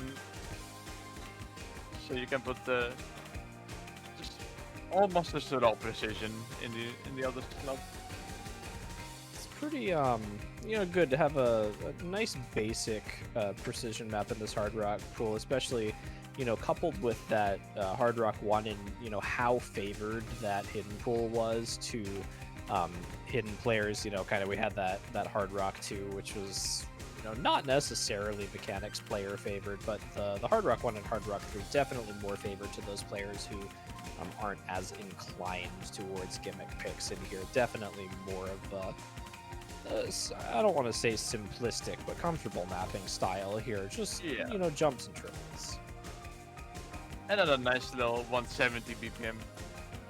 Very, very possible that we're going to see sub 100 unstable rates all across the board on this type of map. It's like one of the most comfortable BPMs you can get. Yeah.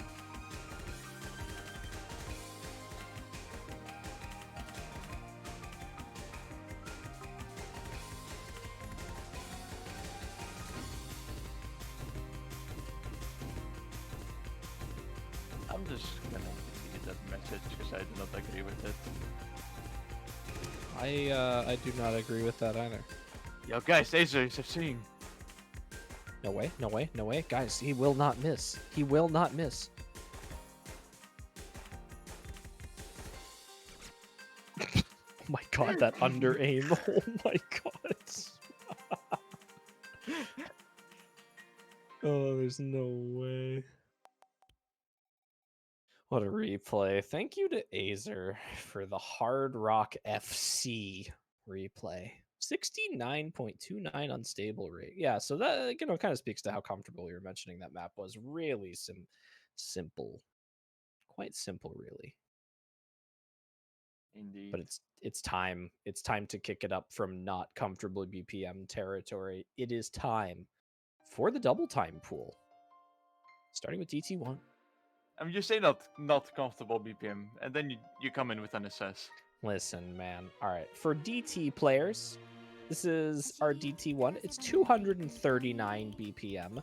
Not super uncomfortable if you are a speed/DT player.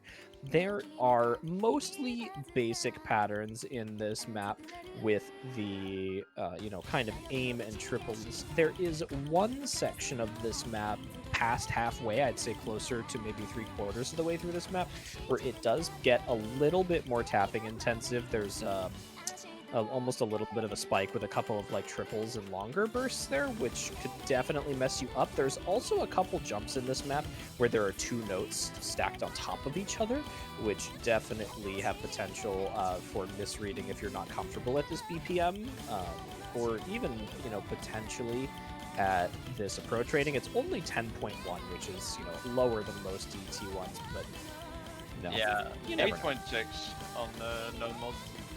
For the ones that don't know the numbers off the top of their head.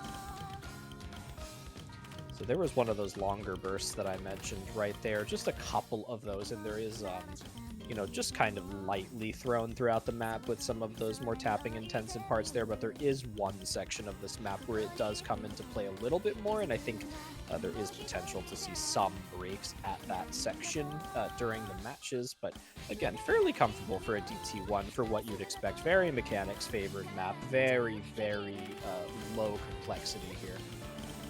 Couple square bits there, and that's a pretty decent jump spike right there actually as well. A couple consecutive squares. Yeah, just a little jump spike to bring you into the chorus. Good stuff. Good song too. Great song. Very, very chill. Not really with DT, but it's the type of song you're gonna listen to at normal speed when you just wanna chill, like we're gonna do in a couple of minutes. Yeah, right? Like it's a good song to just like, you can sit down and play this map a couple of times and not get sick. Just one big jump spike right there. Again, just a couple of, again, I don't want to say spikes, just higher intensity, a couple consecutive jumps in a row compared to, and there's this, that spike I was talking about, the longer burst into the big triangle into the end there. That's really kind of the hardest pattern that you're going to see in this map besides just the rest of the aim patterns. Yeah, that's it. That's the break into an intense pattern. That's gonna catch a lot of people. Yeah, the pause really does make it feel a little bit more difficult. Especially with how short that break actually is. If people are gonna be busy looking at the scores, they've been like, oh, we're still triple FCing. Oh, everyone just broke.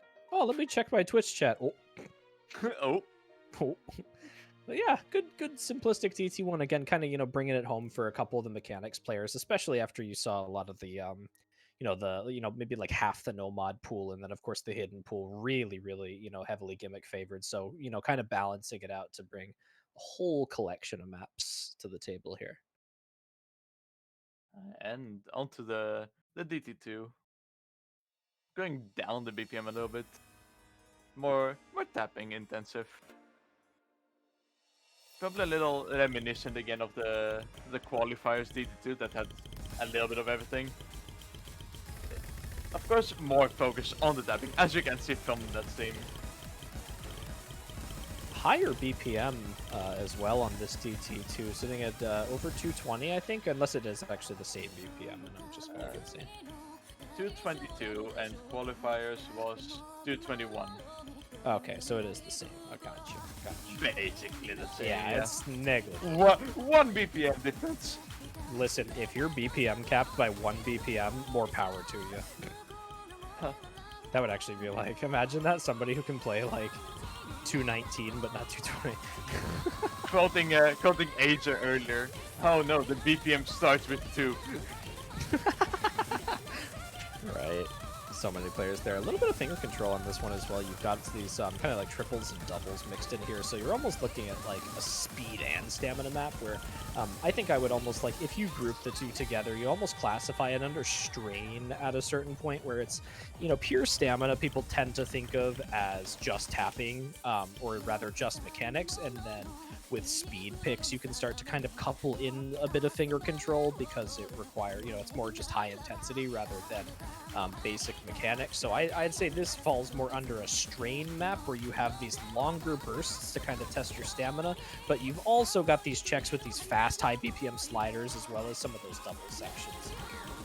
Yeah, just couple of those couple linear jumps and those fast sliders. That pattern might catch a couple people.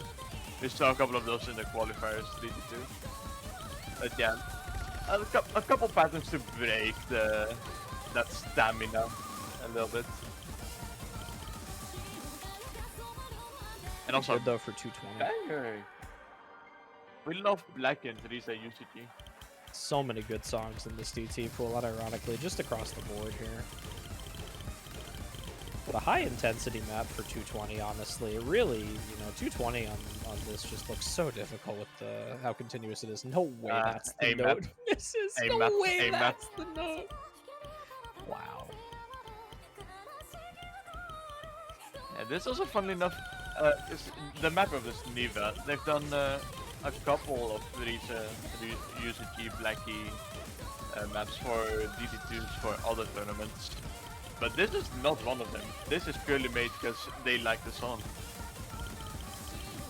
Which for me. Yeah. they still made a cool DD2 out of it, so here we go. Yeah, very high intensity all the way into the ending of the map. There's no pauses for almost the entire duration of that for letting go on it. So you're really just looking to push that straight into the last bit there. Definitely something for the speedy folks out there who are missing a little bit of that speed Nobot 5. So now, DT3. About that speed we said. The less stamina, more actual strain from like bursts. Yeah, about that speed we were talking about. Found it. Yeah, going a bit down in the AR, but highest BPM of the DT pool. Yeah, this brings it up to almost 250 BPM here on it. So, you know, good round of 16 DT3 BPM. And usually there's some old vibes in this the 3 slot, but this map is just really clean. I really like how clean this map is. Really does.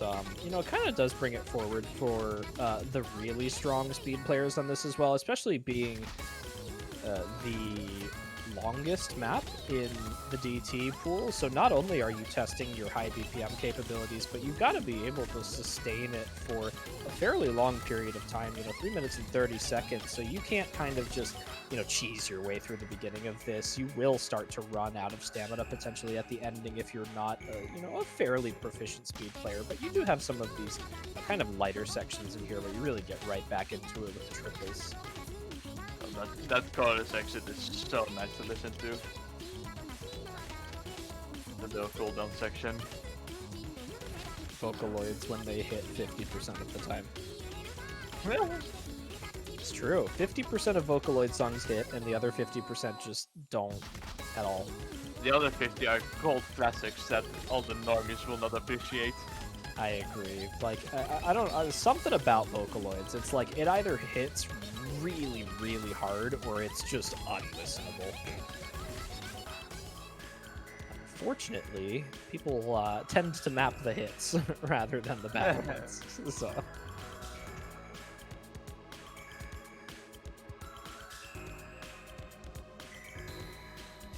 sitting just past halfway in the map now, so you got a decent bit of combo here, already pushing over 1,000.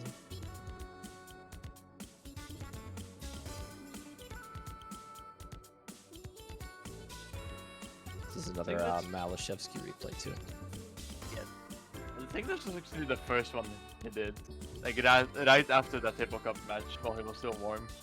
After he set number 1 on the Hippo Cup DT1 too, I see. Yeah, In match. in match. I love Scorpio 1.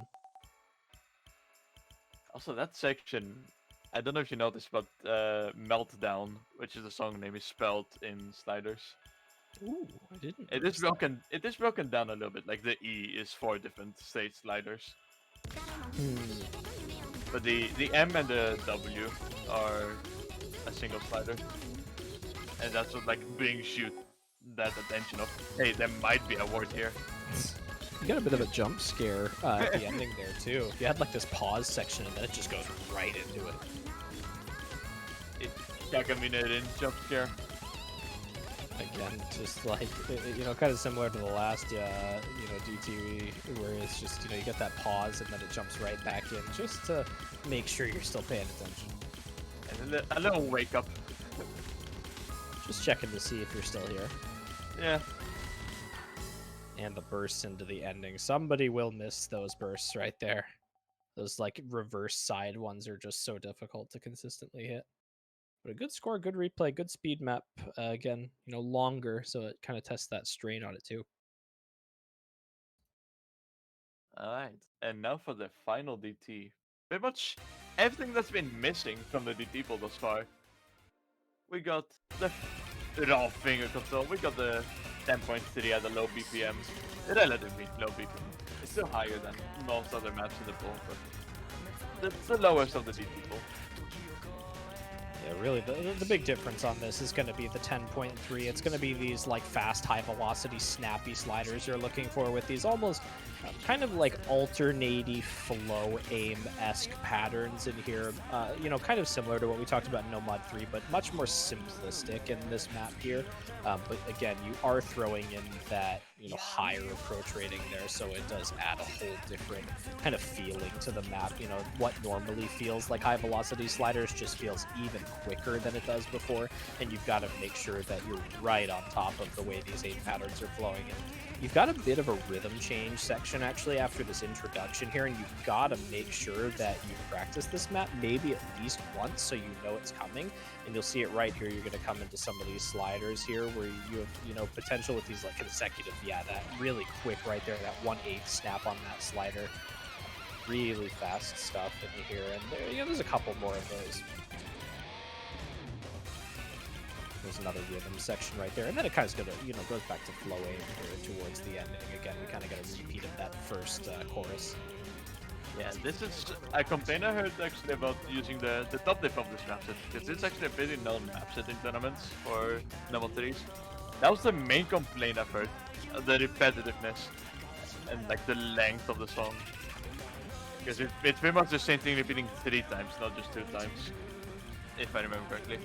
Yeah, you got a couple high intensity spikes in here. Again, after this section here, we're going to get into the next Ki, and then right at the ending of this Ki, there is actually another set of like fairly difficult snaps in between some of these, but your alternating deep play T players are going to really like that. And then again, there you go. Yeah. There's that really quick double slider snap right there. And I think there's one more at the ending between a single slider. Yeah, that one right there is also slightly more difficult than it looks just to go down the screen and then to the side.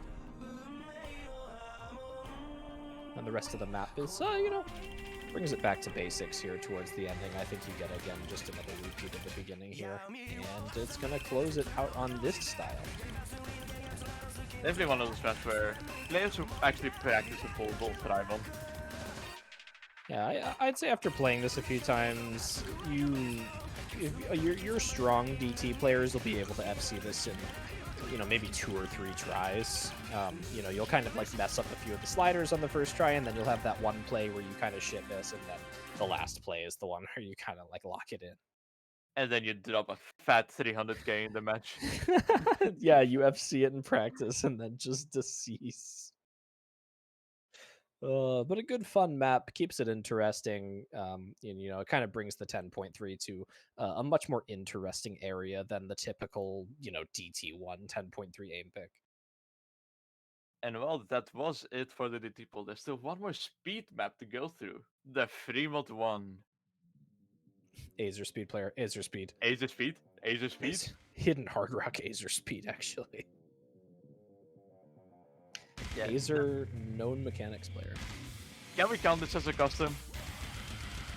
Yeah, kinda. I asked the mapper, I asked Errol to do some adjustments while he was mapping it. So, top diff known for, well, not really known, because Errol is one of those mappers that are like, they're very active, but no one really remembers any of their maps actually. Yeah, the top diff of this was, of course, says open normal grand finals number 2 or closed. I think open. Open, yeah. And yeah, we're making a spread out of it. We're gonna rank this. Here's one of the spread diffs. Spoilers. A lot Yeah, of a lot of repeats. yeah. I mean, it is a spread diff, so it can't really go too ham. But yeah, loads of the bursts and repeats, followed by the 5-0 bursts. There's a little bit of a streamier section as well coming up. Yeah, definitely one of those maps. Speed players will thrive, but it's still an early stage speed pick. Yeah, I think it's, the speed players will do really well on this, and then this is still very quite accessible to most other mechanics players, I would say. If you're strong on, kind of just like the aim and short bursts type map, this will be very comfortable for you. There's generally very short, long bursts in this, and most of the rest of it is just aim and triples. It almost feels like that lower diff of Frozen that some tournaments used to use, where it's just a bunch of aim and a quick burst. Yeah. A little bit of finger control with some of those sliders. I remember Acer breaking a lot on one of those in the first half of the map. A little bit of... It does definitely feel different than DD2, despite them being quite similar stat-wise. And yeah, this is the speed Nomad 5 replacement. Idea taken from LWC, except... Spoiler alert, we're not doing 4 free mods, we're only doing 3. Get owned, free mod players. Get obliterated. We got you. Trolled all free mod players. Here's where the like just aim goes down, the tapping goes up a bit. That guitar section. Man, it really is like Frozen. It spikes at the end. Now, do you remember where the spider break is? Soon.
Swamp Beast. There you go. What a replay. That is actually just a disgusting play. Pretty epic replay. Almost a player in this tournament. Almost. Almost. So now we have our other custom of the Mappool. And no, you are not escaping the big circles because this is an easy replay. Oh, there's no way. It does showcase the map still very finely. It is that's one thing about CS5 AR8 maps. I feel like those are the most easyable always of a pool. Like if you're gonna pick a map too easy, it should be this one. This is honestly, I take it back. This is now my least favorite custom. What the hell? I love Hard Rock 1 now. Hard Rock 1 is my... you love Hard Rock 1. You love Guilty Gear. Yes, that's right. Fooders is now my favorite, just purely because of song choice. This is a sick replay though. But definitely yeah, not done by the mapper. It's definitely by the Zaw and not the mapper. Yeah, definitely done by not the person who created this. We've got a couple easy players in this tournament though, so maybe a little easy practicers in match potentially. Got that 1.75x multiplier. That would be very fun to see. Honestly, Boshiman is playing this tournament, so anything is possible. Ekoro and Maluko asking in chat about the easy multiplier. Oh, what? Koreon's here too? Everyone's ready for this with easy. This would be such a Giga Chad play with easy if you could FC this in match. Yeah, that's the thing with the 172 175 multiplier. It's like if you are more comfortable on it no mod, you should probably go no mod. But I can definitely see some players being a bit more comfortable packaging this on the easy. I think it's good for all the teams that I think you're going to see like potentially just wanting to like overmod this because they're so confident. You know, you've got that good AR8 hidden player and then a really good CS 6.5 Hard Rock player. And then it's just like, all right, well, we know we've got our two FCs. Why not just throw someone in who can set a really cool play on this with easy? And we can still probably win. Maybe in those really high seed matchups, like number 1 versus number 16. Like Hong Kong or something, just ripping this out. Tsuwagi. Yeah, right. Oh, Suwagi too, right. I think MCY4 would consume this map too. Oh, you know who actually would? Worst HR player. That's who. True. Worst HR player would like Hidden Hard Rock SS this.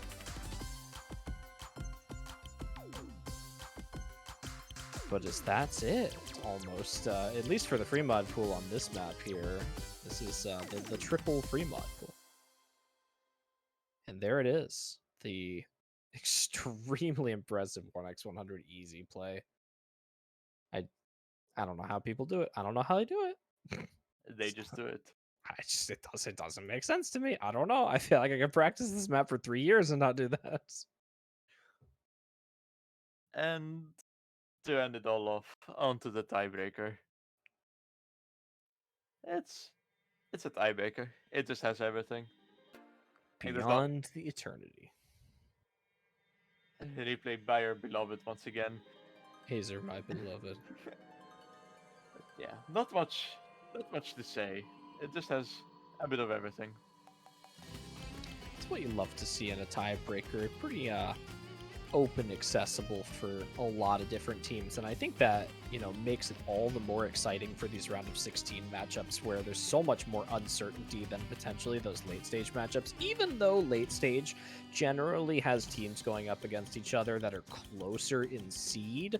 These early stage matchups, especially on pools that are slightly more accessible, always tend to be extremely exciting because some of these are back and forth.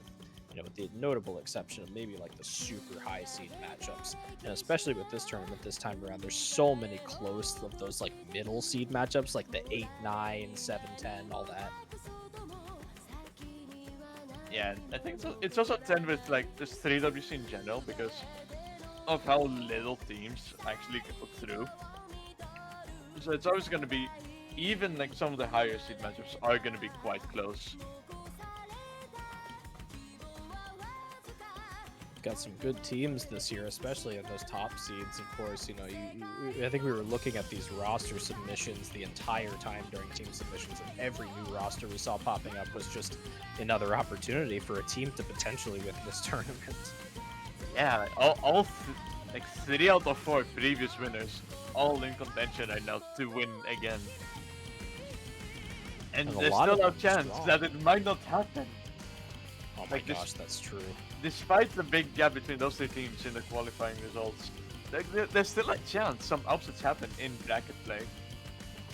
I think like it's just some of these countries have just like genuinely the strongest rosters that they've ever had in this tournament before. You know, you see a lot of these teams with, you know, a lot of depth in it. And I guess I could use the United States as an example where like the year they won, I'm pretty sure the team was 100% OWC players. So, you know, and now you've like almost have all these other countries that are like starting to kind of catch up to that. So you've got like South Korea and Hong Kong and China, even like Poland as well, and you know, even Germany a little bit of it, just like stacking up these rosters with players that are quite similar to their OWC rosters. Brazil even as well in the top 8 with like almost their entire OWC roster.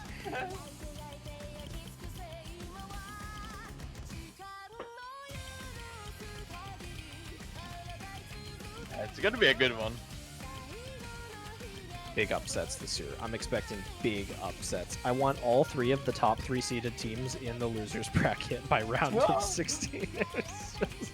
I want the 16th, 15th, and 14th seeded teams to all win. Yeah, let's go, Israel. Right? The 3-man also beating South Korea. Israel just like aim abuse South Korea. Israel sweep, unironically. It's doable. It's doable. They had such good aim scores, and South Korea kind of did not actually. I think that was the thing they lacked on, right? It was the no mod 1 hard rock one. Yeah. Well, not the hard rock one. Not hard rock. Was it the D2? Was it the D2? No, it wasn't the D2 one. It was a hidden one. That's what it was. I think it. I'm gonna. D2. They had 1.6 million. Oh, it's another team I'm thinking of that had the breaks on both of the no mod one and then the hard rock one, or hidden one and no mod one. It was one of the top seeds. Indonesia and Poland have low scores on no mod 1. I'll have to review the results in a bit to remember which one I was thinking of. But there was one team that had like both those aim maps that were not good, and then everything else was great. Probably in the that's harder to do. Listen, it's 12:30 in the morning. I'm probably lost. It is 6:30 for me and 7:30 for our streamer. We are all going to bed as soon as this ends. Oh my lord, that is. Oh my goodness, Azer. I was following Azer's advice and not looking. Sorry, I had to look. My eyes are fixed on one point in my screen. If I look away, I'll probably pass out. I'll lose all my brain stimulation keeping myself awake. The Azer stimulant. Yeah, let me get some of Azer's pre-workout, whatever he used to set that free mod 1 replay. Whatever he did to unlock speed randomly. Azer actually bought a Wooting keyboard. He plans on returning to the game as a speed player in 2024. But that's it. That's the end of the round of 16 pool, the first bracket stage map pool. Any kind of like final predictions for round of 16, Nick, before we bring everything to a close? Any exciting points? Just expecting the Israel sweep. That's all. You heard it here, folks. Israel sweep is what we're looking for. But that's it for the showcase. That's it for the round of 16 map pool showing. We're going to try and close this out pretty quickly so we can get our 2 organizers to sleep at not reasonable time, but we're still going to try and get them to sleep pretty quickly here. So thanks for stopping in. Schedules and map pool and all that stuff are going to be out on the spreadsheet for viewing, and matches for the bracket stage are going to get started on Saturday. And with that, the tournament will commence. But I think that's it for the showcase. Nick, if you want to close things out, I will give you the honors. My throat is dying. Thank you, Nick. We should have just ended the stream on that. We should have just Where ended the does it stream end? on the cough. Oh my goodness.